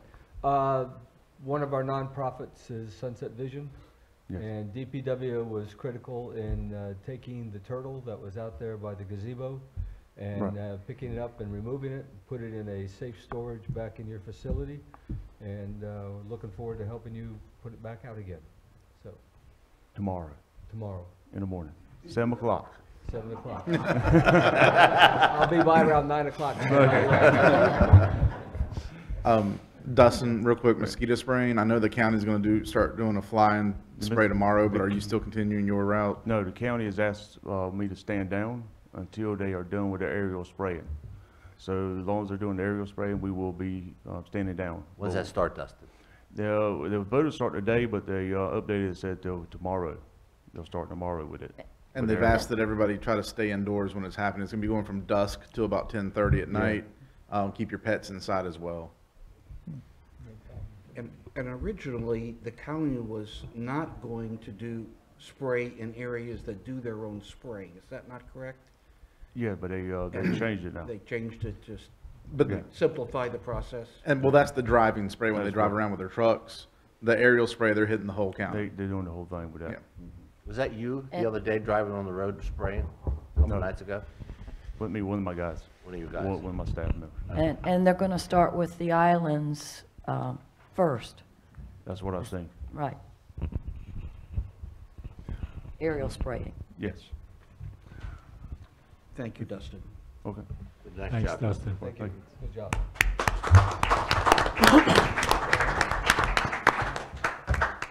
And Rich, if you could bring us up to date on stormwater management. And on page 19. I'll give you a brief update. We have received the Cameron trailer. We've used it extensively already prior to Florence coming in, and that's kind of taken all of our attention right now. We did get a text message today about the vac truck. It's in the final stages of painting, so we should be having that shortly. We did, prior to the storm coming, get a couple of projects done, one over here on Magnolia and another one out on the island on 16th, the corner of 16th and North Shore. We have taken care of that problem. Mr. Graham and Jerry Todd were out there during the early stages of the hurricane event and witnessed the water not crossing over to the corner lot of Dr. Cohn. The water was actually coming from his lot over to our new ditch. So it appears to be working. Does anybody have any questions? No, Rich. Thank you. Thank you, Rich. Thank you, Rich. Does anyone in the audience have a question they would like to pose to any of the town staff regarding Florence? Okay, good. Well, let's move then on to old business, page 23 in your packet. And Hiram, if you will bring us up to date on Sea Trail roads.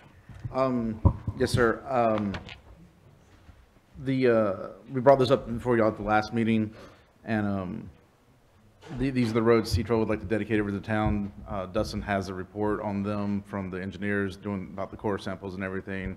They're brought up to our standards, and Dustin can go over our standards here in a second. But what you've got outlined in your packet here is an ordinance to adopt the roads pending the final easement documents approved by both parties' attorneys.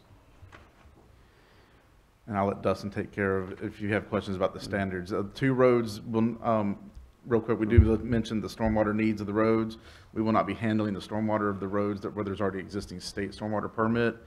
We will handle them on two of the roads that don't have current state stormwater permits, and that would be Woods Court and Sunset Lakes Boulevard, over in the older area, or the Twin Lakes area. Metcalf area. So we will be assuming stormwater responsibilities for those streets, but not the other streets listed on the list. Mr. Mayor, can I file a motion accepting the ordinance? Yeah, Rich, let's hear from Dustin first. Just about the standards of the roads, it's required that they have at least 6 inches of base, or ABC, inch and a half of binder with an inch of asphalt on top. So basically, they got to have at least 2.5 inches of asphalt for the thickness. Widths. Width. Drainage, maintenance standards. With width, road-wise, at least over 16 foot for Powell Bill, but what they've been running about 20 foot on the asphalt, the width of the lane. Dustin, how much does this add to our PAB bill? We haven't fully calculated that yet, because we don't know. The difference is, as far as miles go, it's a couple miles, but that's allocated annually. There's no like set, this is going to give us X number of dollars, because the state will determine how much in POW they're going to release, and then we'll get an X percentage of that. So this increases our percentage of our claim on the POW bill funds, which may end up reducing POW bill funds for everybody in the state. I'm kidding. Thank you. Thank you, Dustin. We ready? Yes, please.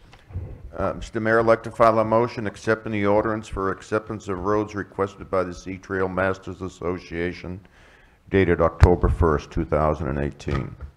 Second. Thank you. Discussion? Anything? Okay. If no discussion, are you ready to vote? All in favor? I believe everyone is. All those in favor, please say aye. Aye. Aye. Opposed? Thank you all.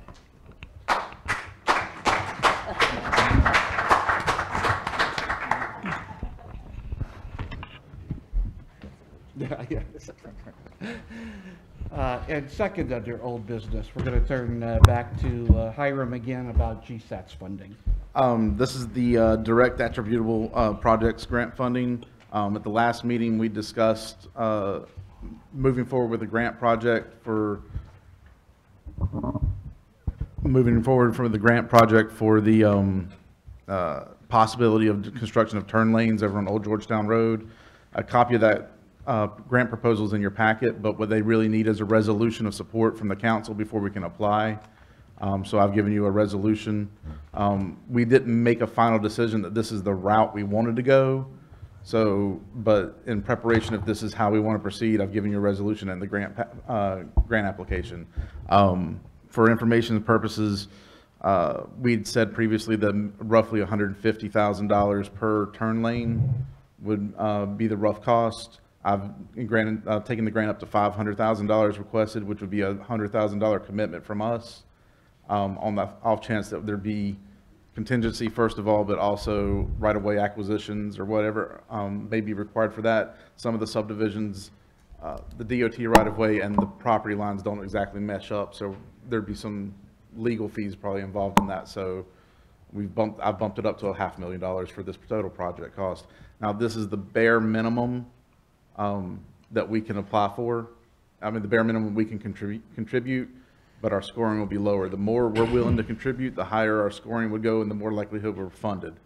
But at the bare minimum, this is what the grant would consist of: $100,000 commitment from us, $400,000 from the DA funds if awarded the grant.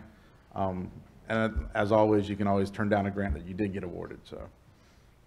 And for those who haven't seen the agenda packet, can you review the three right-of-ways? The three that were brought up at the last meeting were Cape Side, Sandpiper Bay, and Windfall. The Old Georgetown Road there is a 55-mile-an-hour road. There's no turn lane. There's no passing lane. There's very few passing spots, period. A lot of people have difficulty pulling in and pulling out of the subdivisions. That's why I believe a turn lane project is requested for that area. I have a number of questions. And one is, if we pass this resolution, if I heard you correctly, so please forgive me, does this obligate us? No, we can always, if awarded. Let me tell you my concern, and it's just a concern. I haven't seen the post-audit reserve balance funding balances at this time. The last time we discussed this project was going to cost the town around $500,000. No. It was $150,000 per turn lane, yes. Per but turn that's lane. the total cost of the project. We're requesting 80% of the funds. The total cost of the project is how much? We're roughly $500,000. And what does the town pay? $100,000. Only $100,000. At the rate, at what we're requesting, yes. Is that for each turn? No, that's for the whole project. That's the whole project. So the 20%. state or the feds are going to give us. It's in other words, this is only going to cost us $100,000. Right. It's a 2080 grant that we're requesting. Now, all this has to be done within a specified period of time. We have a couple years, I think 2 years, to utilize the money. So we have up to 2 years to do this. I believe it's 2 years. Okay. But we have until next week to apply. Okay. Understood. 'Cause that was different from the last time we had this discussion. Okay. Also, just as a quick reminder, this is the same type of money we're using for the sidewalk, and we received that 2 years ago. We're doing it this year. Right. Okay. So. I have a question for Hiram. In the packet material, when I was reading through this, it also says funding is available for parking studies. I do believe that is a possibility. They'll do any type of traffic study, but I would highly suggest that the next time we have an opportunity to apply for any kind of grant, we get one for a parking study. real quick on as far as these DA funds go, it is the lowest scoring potential for a plan, but I understand what you're saying. We can look for those opportunities. Thank you. Yep. Hiram, I just have one more question. Some places have turns, as you well know. Mm-hmm. Some developments have turns, some do not. And I believe it was the development on 904 has a turn. Summer Ridge. Ocean Ridge or Sunset Ridge? Not Ocean Ridge. What is it? Sunset Ridge? Sunset Ridge has a turn. I assume that was paid for by the developer. Most likely, the county originally is the one who permitted that, so they probably had it in their rules that they had to put one in. Okay, I guess the question that I'm asking, should we have an ordinance so that if we have these turns, that the developer pays for these turns instead of the taxpayers? Well, at this point, and if a new development were to do something, it would be a requirement, especially on a DOT road. When these older developments were started, and I say older, even 10 years ago, DOT didn't require it.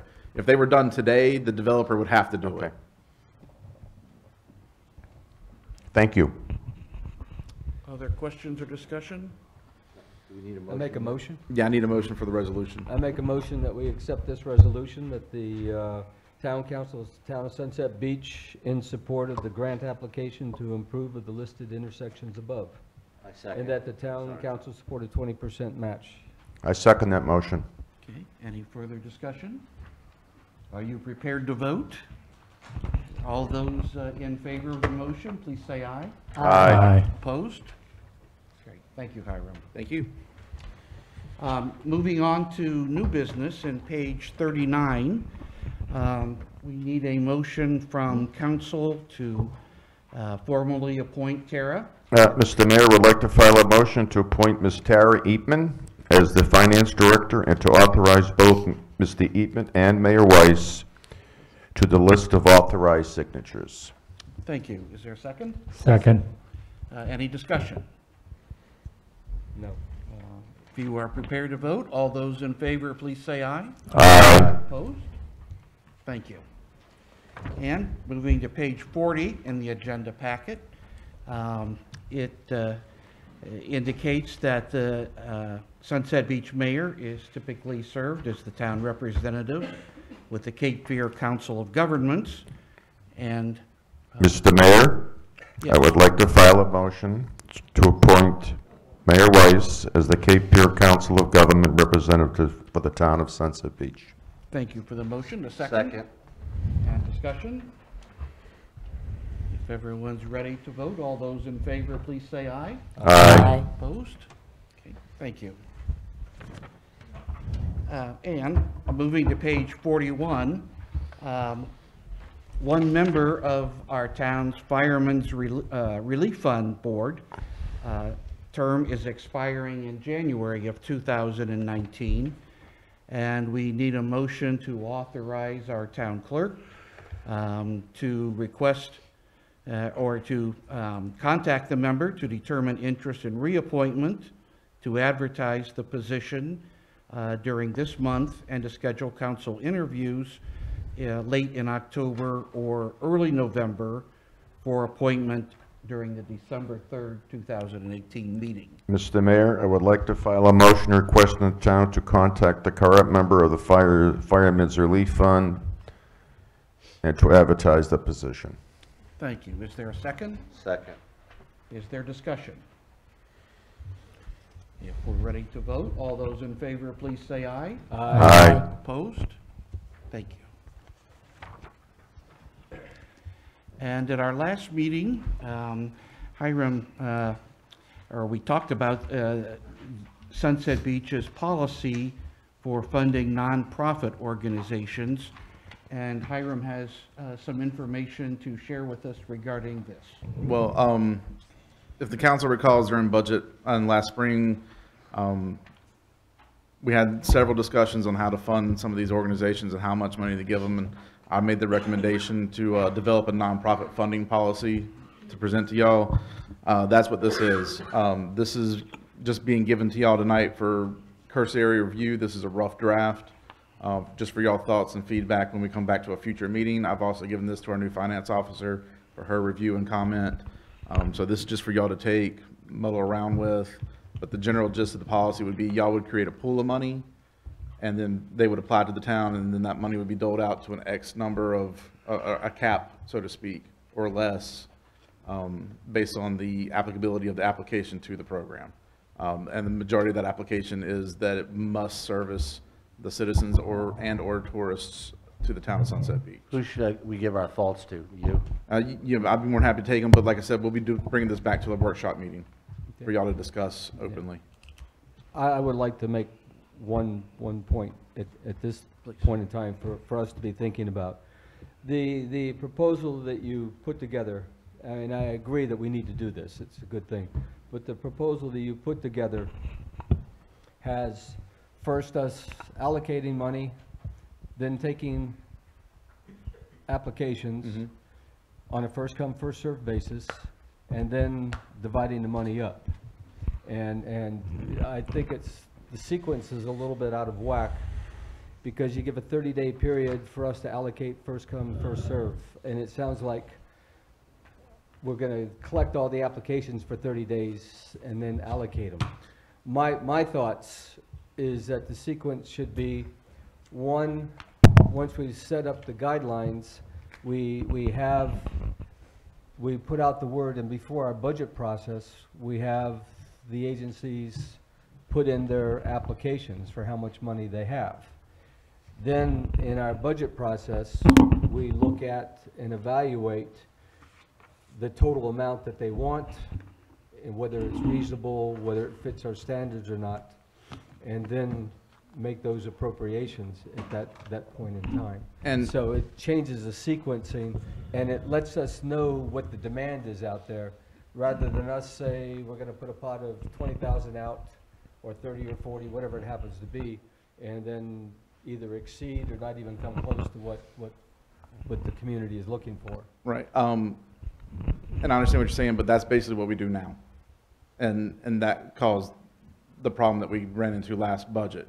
They apply for however much they want, and y'all figure out and toss it back and forth. What I'm trying to do is, or what the attempt for here is to remove that back and forth. I mean, then you have to rethink the first come, first save, because that would be, once the applications are accepted, in my mind, when you say first come, first serve, the first application comes in, we read it, we accept it or reject it, give them the money, then we go to the second application whenever that comes in. And we have a race to get those first applications in. which is true. But the experience here is, and I'm just trying to justify why my reasoning here for y'all real quick for your thoughts. Take park applications for the next year. It's first come, first serve. We have a limited number of events that you're allowed to have per week. And if someone doesn't get into the cut, then they don't get into the cut. Here, you know, our experience is we don't have a whole lot of organizations applying in the first place, because they've always had a hard time coming before y'all and making their case, basically. If we sit there and say we got to pull a $50,000, we're capping every grant at $5,000, I don't think we'd run out of money, to be completely honest with you.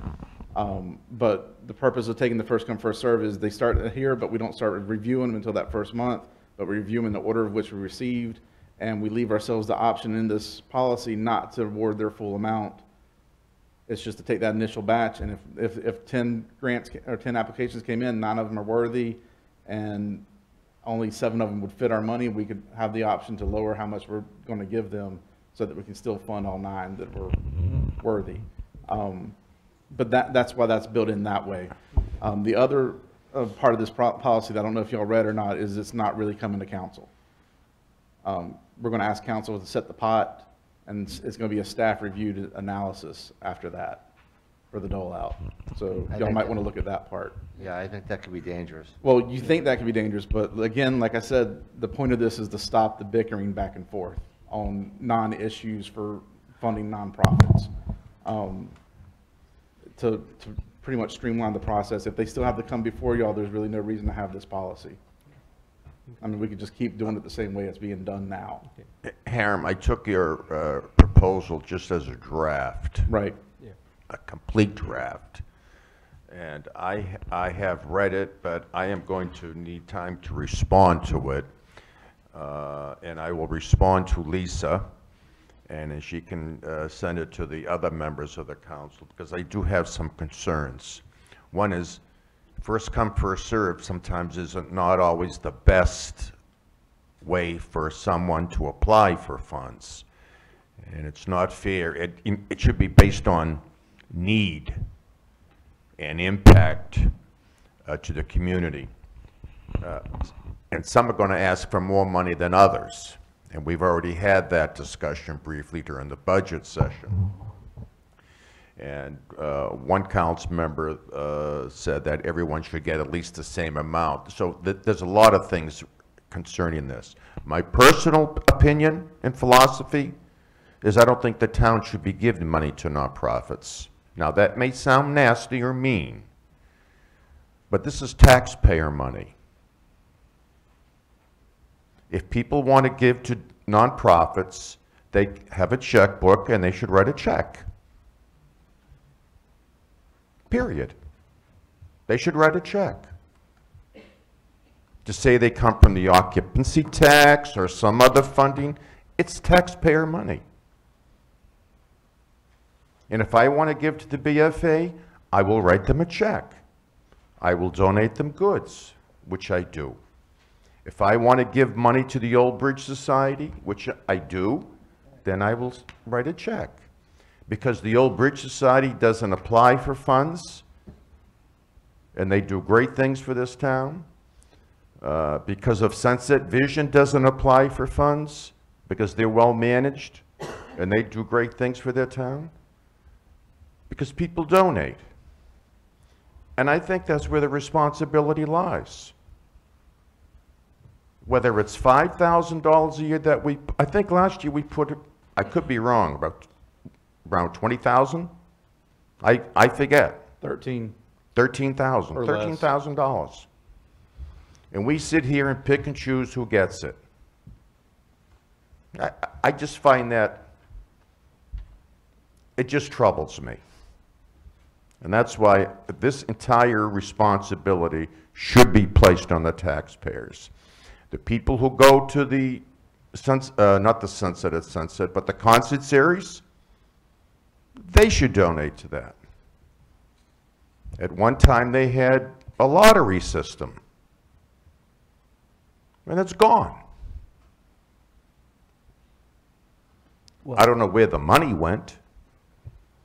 I'm sure it went to support the event. So, I just feel philosophically that this is not our responsibility.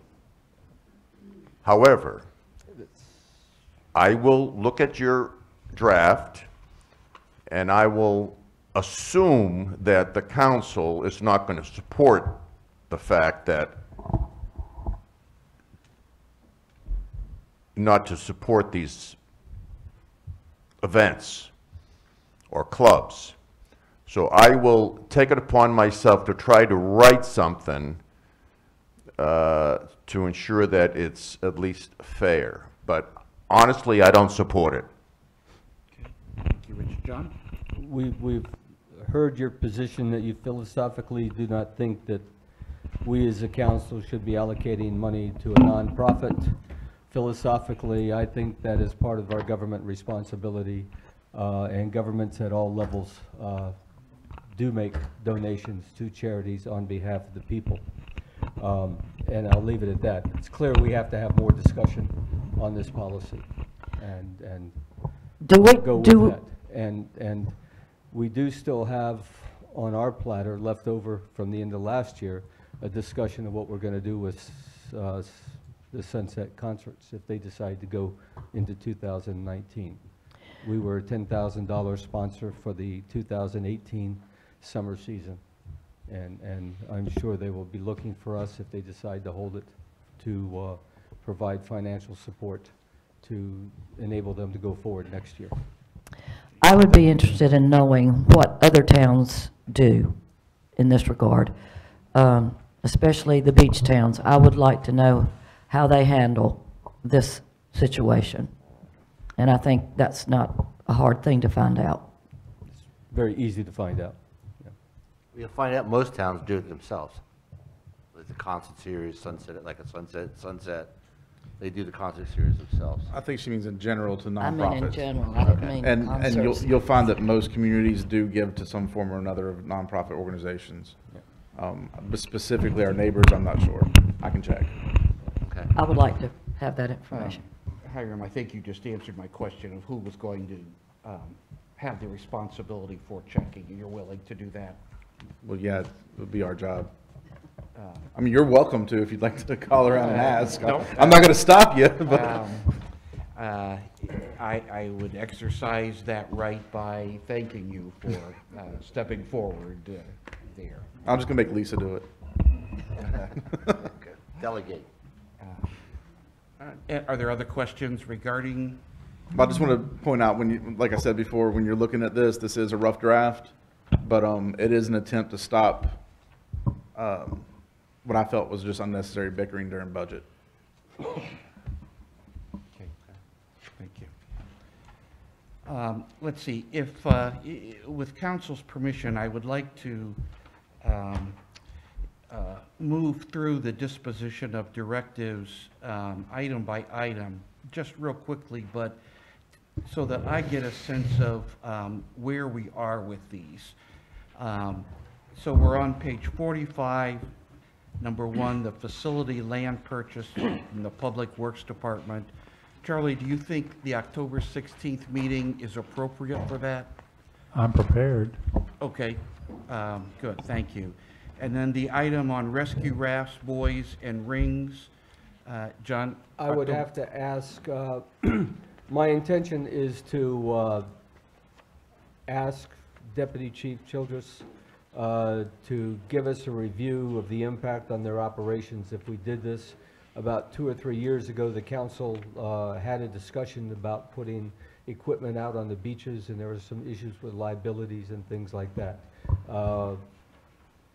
With the Hurricane Florence, I haven't had that discussion with him, so I think it should be postponed until the October session.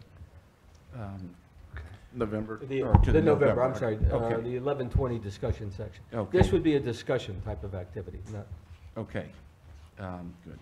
And the communication policy amendment, that's back to you, John. For the October 16th, Yeah. should be good. Okay.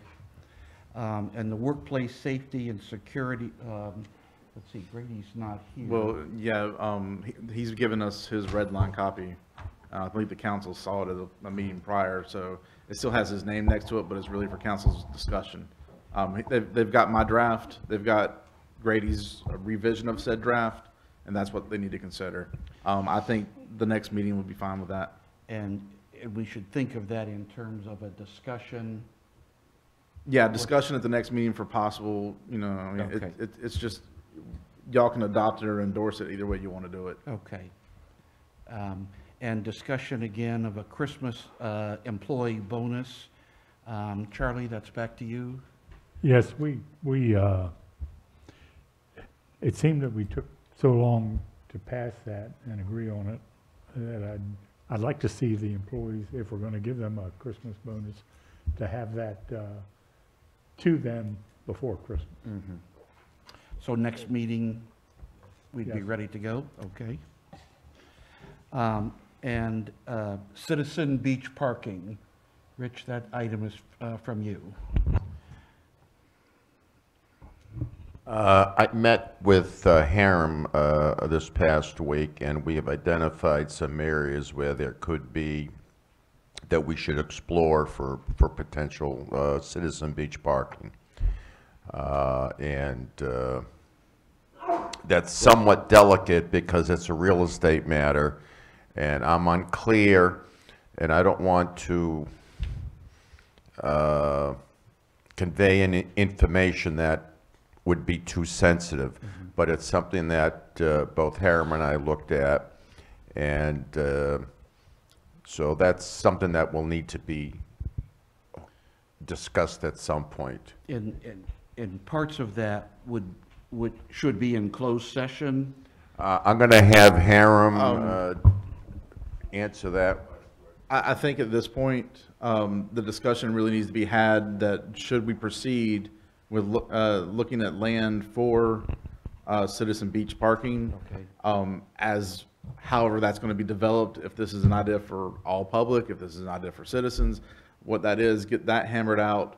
And then if we move forward, I can give you all a list of potential properties. And then if you want to move forward from that point, once you hit the negotiation stage, that's when it really goes to closed session. We don't really necessarily have to say the specific properties. We can sit there and say vacant property along this road. We can do something like that if that's your preference. So not to cue in like however you want to call it, like a price thing. But the closed session matter on this really only comes when we're talking negotiations. So you have to have a specific point and you have to start talking money. from my perspective, I know there have been at least 2, I think maybe 3 studies of island parking in the past. I haven't seen one. And there seems to be sort of an overarching issue that we ought to be dealing with, a more general issue first, before we get down to the specifics of a particular way. And I think we need someone to maybe put together a presentation about the basic problem or the basic issues and get us started. I would be happy to do that, or if someone else has been working in this area and would like to put together, I don't know, a 2-page document or something, just to sort of review what's been done in the past and what the issues are. Is that something anybody would like to do? And if that's not the issue for anyone, I'd be happy to do that. Not me. I think you would be wonderful at that. Okay. Be glad to do that. So we're still going to try to discuss this on the 16th? I don't think, Mr. Mayor, that we ever formally proposed to have citizen beach parking. My concern is that with all the development that is taking place in Brunswick County, in the overcrowding of our beach, I'm just very sensitive to our own citizens not having a designated area for Sunset Beach parking. Other beach communities have sections assigned for citizen beach parking, and I think it's something that we should look at. Land is scarce. We might have to be creative, but I think from my discussions with many citizens, many want an area for citizen beach parking. We come down here to retire, to enjoy the beach, and to play golf. And so I think this has always been on their wish list, and I think it's something that we should explore. All right. I'll make this a high priority item and get something. But Mayor, I'd like to say one thing. Go ahead. Yeah, we have limited space on the island, and people buy on the island to have their space on the island where they're home. They don't want cars parked in their driveway, in front of their houses. And if you want, I understand the parking situation, but when it's full, it's full. You can, how many more people are you going to put at the pier? How many more people are we going to put at 40th Street? How many more people are going to put at the East End? We have to look at this the right way. We just can't put cars there just to keep people happy that they have a parking space at Sunset Beach. A shuttle I've looked into over here, maybe we can park underneath the bridge and shuttle people across. There's other items than just putting more cars on the island. I think that's not the answer. And I think we're on the same page. Those would be some of like the more general or overarching issues in which I think this should be considered. Right. And if we do anything as far as parking, it should be for the citizens of Sunset Beach, where they have a designated area to park. I'm all for that. But just to open up the whole island for parking, we've done that in the 90s, and it was a disaster. This is titled Citizen Beach Parking. So the question, will you have a working sheet for us by the next meeting, or do you want to postpone it for another month? 2 weeks is a very short period of time to attack this issue. I'll have something for you soon. I have looked at this issue several times. I have acquired some information.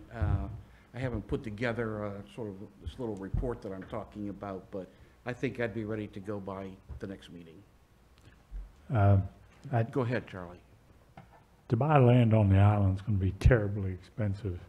And I'm not sure that legally, if we put a parking lot on the island, that we can restrict it to our citizens only.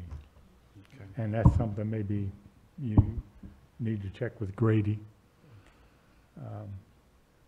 Well, we pulled all this stuff together to talk about it. That's the point is, do we want to talk about it? That's okay. Good. Let's see, John and Jan, where are we with the reconstitution of the Environmental Resources Committee?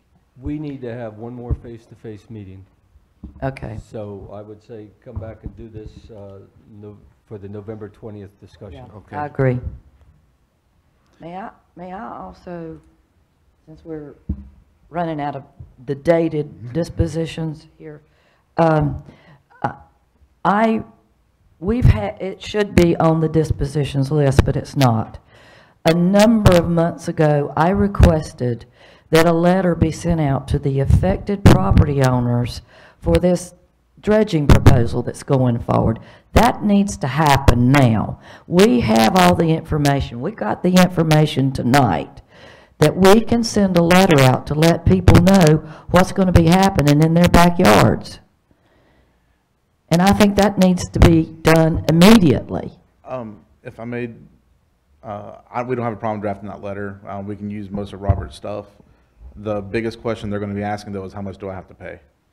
So until that's... You can give them, but that's no reason to stall it. It's not stalling anything. I think we came with a rough. We don't even have a estimate permit today. yet, All right, is the we had a problem. rough estimate. That's still no reason to stall it. These people need to know what is being planned for their properties. I would like to know if it were me. And like I said, we're not stalling the issue. My point, though, is we can't answer the questions they're going to ask. Can't we give a figure of 4,700 or 3,500 to 4,700? What if it comes out more than that? You can say we can't give you an exact figure, but they need to know the scope of what is going to go on in their backyard. I can have that out They this. can all look at the webpage and see the briefing. Those people deserve a notice from the town. I agree with that, but I agree with Hiram until we had the data to give them some real information. I mean, to be fair, y'all haven't even figured out how you're going to assess. You have informally said you'll be affecting those property owners, but are they affected for just the costs that are associated next to their properties, or are they affected for the whole project? I mean, these are the questions they're going to ask. These are the questions that I don't know because y'all haven't said. Well, I agree with Richard. Maybe we should have a special meeting just on dredging and have all these items answered and put in some type of agreement that we all agree there's going to be this amount of money. We're going to assess these property owners. People don't realize Turtle Creek is going to be assessed mainly for the town of Sunset Beach because we own the majority of that land that Turtle Creek is on. We have passed. We passed several months ago. I made a motion that the affected property owners would be responsible for the cost of this project. That's clear. That's clear. The affected property owners. It passed unanimously. What about that is not clear? Well, a couple of things. One, it didn't pass unanimously because I wasn't here. Okay? And number two, the motion was vague. The motion said that the property owners were going to pay. That's a given. Then we haven't... For the project, and I listed the statute that covers it. I don't... Just... This is why I provided to the council and to Dr. Weiss a topic sheet of all the items that we need to discuss regarding the information before we send it out to the property owners, because we don't know ourselves. One of the motions was that the impacted owners would be charged by linear feet instead of per lot. What is the impact of that? That is correct. That was in the motion. Yeah, that was the statute. That's why we need to... That was the statute that covers that. Let me cut in here for a second. I think we can accomplish both of these things at the same time by having the meeting that Rich has proposed soon, so that we can do what Jan is suggesting soon. It has to be soon. Mr. Neal stood right there in front of us and said that dredging is starting this month. Could be starting this Could month. be. and for Mary's and Turtles Yeah, only. Yeah. That's why we need to set quickly. And Exactly. that's item number 14. Just so you know, the special meeting. But if you want a letter going out with, we can send a letter out, but we will not have I the want a answers. letter to go to every single property owner that's affected by this and let them know what we know right here. Okay? Is that the council's will? We'll do it this week and get it out sometime in the next 2 weeks. Because it'll take a while to compile all the addresses. If it's council's will. I would recommend that we have at least one meeting of council first to go through and make sure we've got as many boxes filled as we can. When we're talking about charging or assessing individuals, there must be 10 different things that could be separated out for assessing or not assessing. And perhaps you all have talked about that, but as a member of the public, I'm not aware of discussion of that. The purpose of my motion, I was the person that made the motion. The purpose of my motion was that the affected property owners would bear the cost of the entire project. That includes all cost. I don't think we disagree with that, Jan, and I think we need to have a meeting, a special meeting on dredging only, and keep it to dredging only to work these details out. Jan, Well, we let's do we all voted. It was a unanimous vote. Yes, it was unanimous. So let's do it soon. This is a busy week, early next week. Is that a possibility for individuals? Not Monday. Yeah, end of next week, I could. Out of town early next week? No, I don't have my calendar. Oh.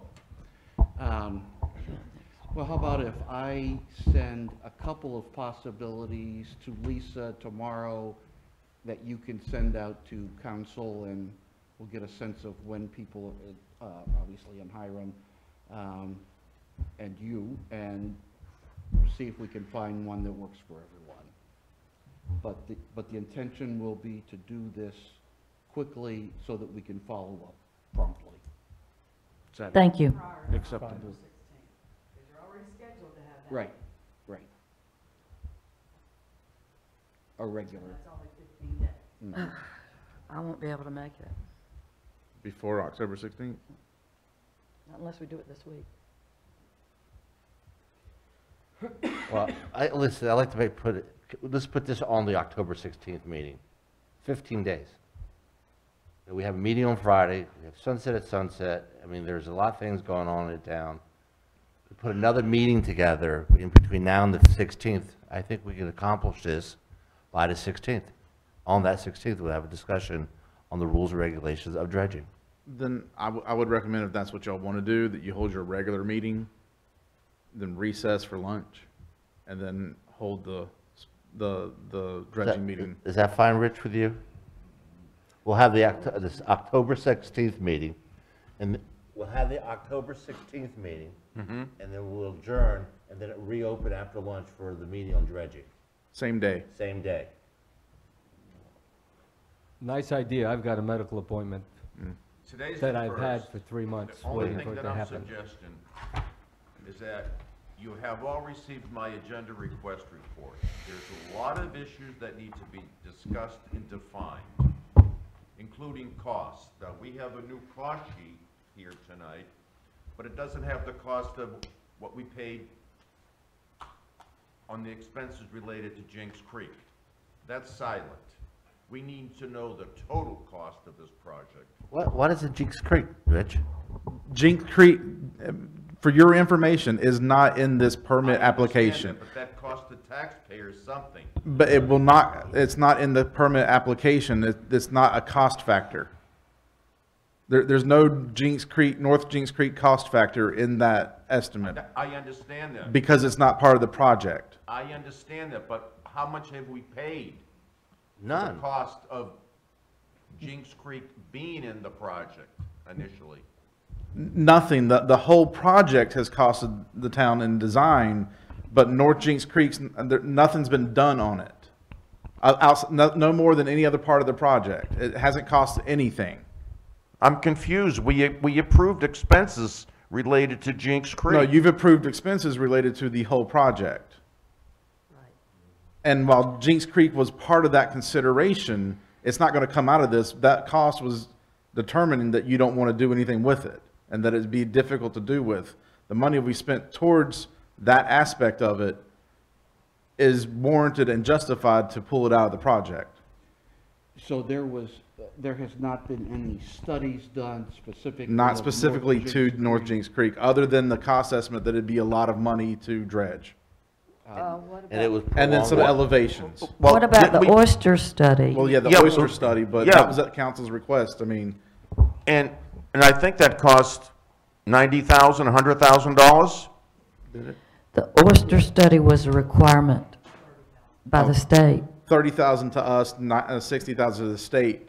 30,000. But that, what does that have to do with, it's already in that, I mean, okay, It's I don't know. It's part of the project, is that what you're saying? Yeah, that cost has already been filtered in this project under engineering and consultant services. It's not separated, it's not gonna come out, we're not gonna reimburse for it because it was part of it. Who was, So it's got nothing, so in other words, the town is, all of the taxpayers are paying for the expense related to the dredging of Jinks Creek from what we paid for? No. no, All right, then explain it to me. it's still, It's still, it's part of the total cost. That part is, because that's been part of our consultant services. so it's in here? It's in that Oh. part's in there. That's, okay. But there's no dredging of North Jinks Creek. I understand that. All right. I understand that. All this discussion is probably discussion that needs to happen at our special meeting. We just have to get a date, send out a bunch of dates, and then we'll go from there. Okay. No, John John's said not he gonna can't be make able it. to make it. How late can you stay, John, that day? John? 1:30? 1:30? Ain't gonna cut it. I mean, we've already been talking 20 minutes on it. It's not gonna cut it. And especially because we've already got a pretty busy agenda. Yeah. Yeah. I would like I to can see do it the this special 17th. meeting for dredging as quickly as possible. That's what we're We're trying trying to to do. do that. It's, not everybody has their calendar. This is just sort of been popped at you. I think at this point it'll be easier to send out some possibilities by email and see if we can find a time that we can all get together. Climate control. Let's see, climate control, back to John. Okay, I'd like, wait till we finish the ERC and then Okay. discuss the climate control. So a meeting afterwards. Yeah, makes sense. Alligator this- Management Services.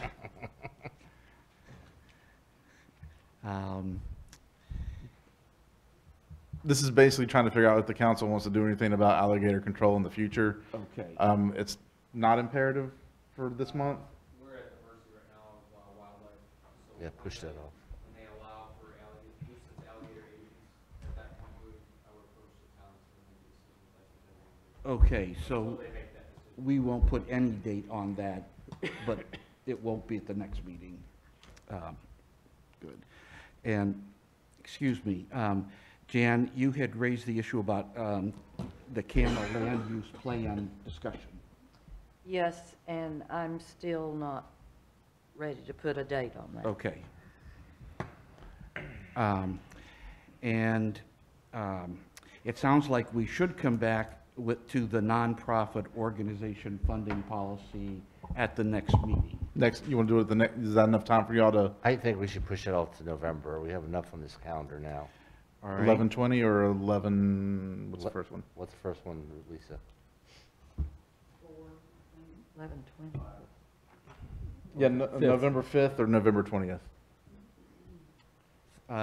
Well, so far, we don't have much for November 5th, so let's try that, if that seems reasonable. And if that doesn't work, we'll come back to that. Now, I would say number 13 and 14 we've already addressed in the call for this special meeting. Okay.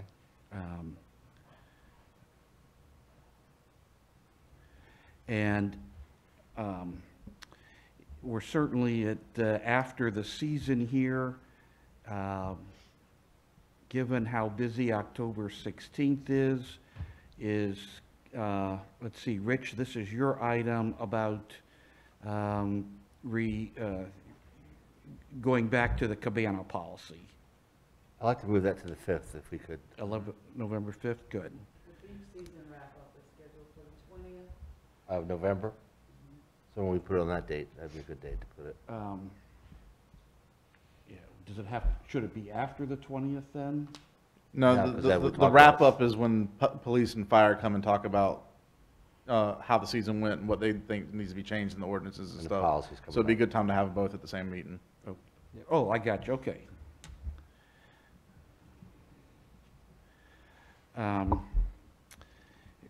The conflict of interest recusal. I think we've discussed this too much. I think it should be taken off completely. I agree. Our legal advisor has addressed it publicly 3 times. Now that Jinks Creek is removed, which hopefully will officially be removed, that matter can be deleted. Okay. I think, We're on number I'm 16. just kind of curious there of how Jinks Creek relates to the recusal question. Your recusal issue is me owning property on the dredging area. You have been promoting the dredging of Jinks Creek. I've been promoting the dredging of everything. No, Jinks Creek. Everything. This was the council has Mr. been Mayor. promoting the dredging for Yeah, I think you need to everything. break My apologies for bringing that statement up. Sorry. Mayor, can we go to? You're the one who. John, Mayor, can we go to 16 to 17, please? Yeah, Charlie, did you have a comment you wanted to make first? Well, I just, you know, it's the same thing, the same argument over and over and over and over and over. Mayor, I'd like to take I sorta 17 and wanted you 18 to off put it after that. the agenda. 17 and 18? Yes. Or 16, 17? 16 and Why? 17, rather. Why? Well, Because they've been 16, we've answered. just, you indicated we would take off. Once we officially remove Jinks Creek Rich, it's from the been shoreline moved. management program. Rich, it's been moved for 5 It months. has not been Okay, it's off. officially removed by the council. Well, It's I not wish in the an up and council's down authority vote. to do that. we're not going to do this I again. wish an up and down vote, Mr. Mayor. Um, We have a fire department staffing issue that has never been addressed and never been answered. I disagree. I disagree with that completely. It's been talked about, discussed. The only thing is, Rich, you don't agree with it. That's the problem. Mark, No. the town recommended to hire 6 firemen. It compromised to hire 3. You voted against hiring the 3 additional firemen. Well, Rich, let me ask you if this makes sense. All staffing issues, in some sense or another, would have to be revisited at budget time. Mr. Mayor, I made a recommendation and a motion that got delayed, that I wanted the new fire chief to come in and to do an assessment regarding staffing needs. Okay. Unfortunately, that got delayed and delayed and delayed. That is why it is still on the agenda. We don't have a new fire I chief, still Rich. d- Do we need a motion whether or not to have this meeting? I still do not have an answer why this town has more firemen than any other town with fewer calls and activities. Well, We have the third Giv- largest number of given- calls in the county. Yeah, Richard, that's Per factually capita. incorrect. Again. Excuse me. We do have enormous amount of calls, Rich. May not be on fire, but they're... Excuse me. Whoa, wait a second here. We got too many people talking at once. The It town seems, did it an seems like, analysis. Rich, it seems like this is not the time to do this No, because without a the fire rules chief. sit there and say that anybody can That's say what on I the agenda. suggested. So let's at least wait till that happens. The new fire chief will no doubt be asked to make a presentation to us. And then let's think if this issue I just would needs to be like to leave further it on the addressed. agenda so that it doesn't get lost, Mr. Mayor. All right, so, I would. Doesn't have to have a date. All right. The business owners meeting, and John, that's Yeah. an, Hiram and myself and Mark need to get together again and try to come up with a way-ahead plan. We got distracted by Hurricane Florence, Yeah. so we weren't able to, Okay, get we have to together. have that meeting and discussion so that we have something worth the time of the council to be talking about. Just for your clarification and edification on that is largely out of the first meeting, the only thing that came out of it was give us money. So we don't know how to proceed with just that argument. Okay. I mean, that's a budget question towards budget season, but as far as reaching back out to the business community, until budget time happens, we really don't have an answer to that specific idea. okay. So John and I and Harmon It's need to get brainstorming together. other ideas that would coincide with that kind of thing of their intent for the money is to market, then how can the town help with that is how we're trying to approach that. So All right. it's not that it's being backburnered for anybody in the public listening or whatever. It's honestly being looked at, but we just haven't had the time to brainstorm together because of other things cropping up. Okay, well, that's helpful, and we'll leave it there, but without a date. Yeah. Until that's determined. And I would add to this list, with council's permission, we probably want to do a town administrator update at each meeting, once we've got something to report. So I imagine most meetings will have just whatever kind of update is general. And I'm going to have a couple of other things related to meetings that I've worked on, that I will share with Lisa, to share with all of you. Just, for example, a document that talks about, that tries to explain how meetings are run, what is a closed session, what's a public hearing, for maybe individuals who've not encountered that kind of language before. And maybe a little revision of decorum and public participation. I'll be sending these out to you, and at some time in the future, with your permission, we'll examine those. Anything else for tonight? In that case, I'll entertain a motion to adjourn. So move. Second? Oh, sorry. Our survivors for this whole meeting, and then we almost didn't give them their final chance. Please. Katie, I want to go home. Let's go. Sorry, but as a Katie Hovermill, 1429 Bay Street, since I sat for the whole meeting, I feel like I deserve a chance to make a comment or two.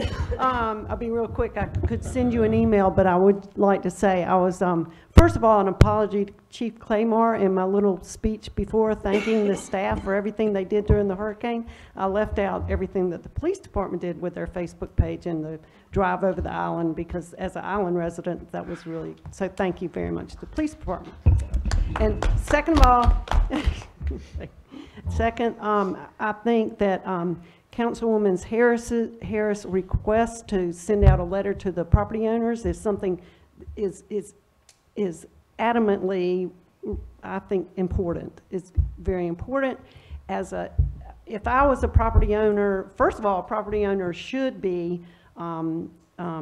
smart enough to pay attention to what's going on in the council. If they were, and the town meeting, how the town runs, they would have purchased their town passes. The island residents would have purchased their passes when they were distributed in January, and then we wouldn't have had a line. You should do that, but a lot of people don't pay attention, and I think the letter to property owners is essential, so they know where they can go for more questions. If I may be mistaken, but when we received letters concerning the sewer assessment, there was not a price or a cost involved in that letter. We simply were told that there was going to be sewer. I think we all received a letter, the town residents, that in places where sewer is going to be added ahead of time.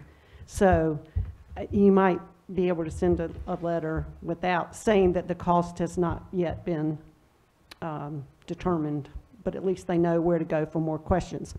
Thirdly, I think that Mr. Marziano's proposal for the funding of nonprofit organizations is a very good one. I think the council ought to consider that. It seems to me to be a very good system, and it takes less off the council. However, I think the idea of more than just a few people deciding how the funds are distributed is a good one.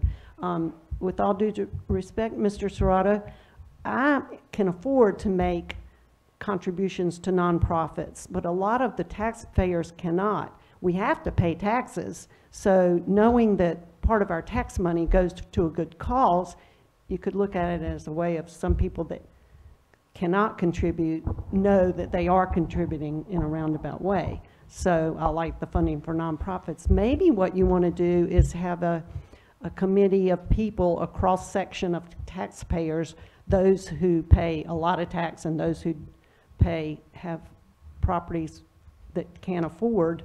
Maybe you want to have a committee of citizens provide input on that matter. That's all. Okay. Thank you. Thank you. Thank you for staying, and thank you for sharing those ideas. Anybody else have a comment you would like to make? Yes, please.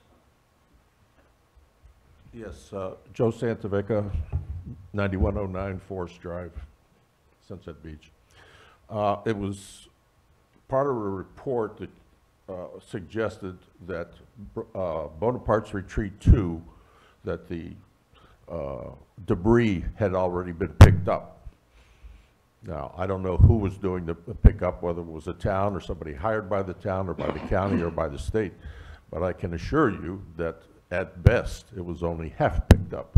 We still have piles and piles of debris on both sides of our boulevarded streets that needs to be picked up. So Bonaparte's Retreat 2 is not finished. Okay. Secondly, somewhere along the line in January or February, council decided not to go forth with a paid contractor to develop a staffing pattern for the town. And I'm just wondering, and I think that assignment instead was given to a council member. Is there anything been done on that staffing report? And if so, is it available is it online? Where is it? Just to answer that real quick, Yeah. at the last meeting, or it was the last meeting, we were authorized to go out for informal bids from companies to do that kind of work. It was not done earlier this year, so it is being handled by, has been gone out to consultants. We've received a few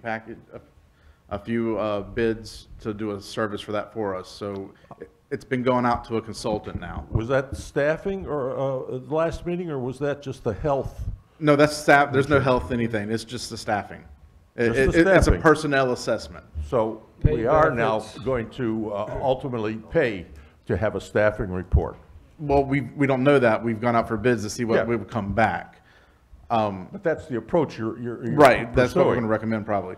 So then maybe Rich's question about the fire department would be contained within such a staffing report, right? That is possible. To your first point, though, about the trash or the debris pickup, Yeah. it was reported that the first pass has already taken place. As soon as they're done with the street, people pull more stuff out. They've already gone through the neighborhood once. I understand that. They took about half of it. No, they took all of it the first round, and more was put out. I live there, and I got the piles sitting in front of me. If you'd like to come down Well, I'll tomorrow, double check with Dustin because if you'd like to come down and take a ride That's fine. tomorrow morning, I'll be glad to point it out to you. I'm not gonna argue, but you but- can't miss it. And it wasn't stuff that was subsequently put out after that first run. Okay, Believe me. I'll double check with Dustin, but just to point out for everybody's clarification, they're not backtracking. They're going one sweep, then they're going another sweep, and then they're gonna reevaluate. Okay. So we've already told people, this is not gonna be a fast process, it's gonna be a month-to-month process. I hear what you're saying. That's not what I heard. Dustin said the first pass had been Dustin done. say, well, he said. Hiram, He Du- said, Dustin said they were in the process of doing Bonaparte's now. Well, he said that they did everything west from Sunset Lakes through Bonaparte already, first pass. okay. So work in Anyway, progress. Anyway, it But- it needs to be done. And I understand, it is being worked on. Okay. Yeah, thank you for your comments. Any other comments? We still have 5 people. on the Uh, record. Who haven't spoken yet. We'll talk to them after. Well, you know, I think all of us would like to have shorter meetings, and I did not accomplish that tonight. But that is something we want to work on, so bear with us. Thank you all. Let's see, a motion to adjourn? So moved. Second, all in favor? Aye. Aye. Thank you, everyone.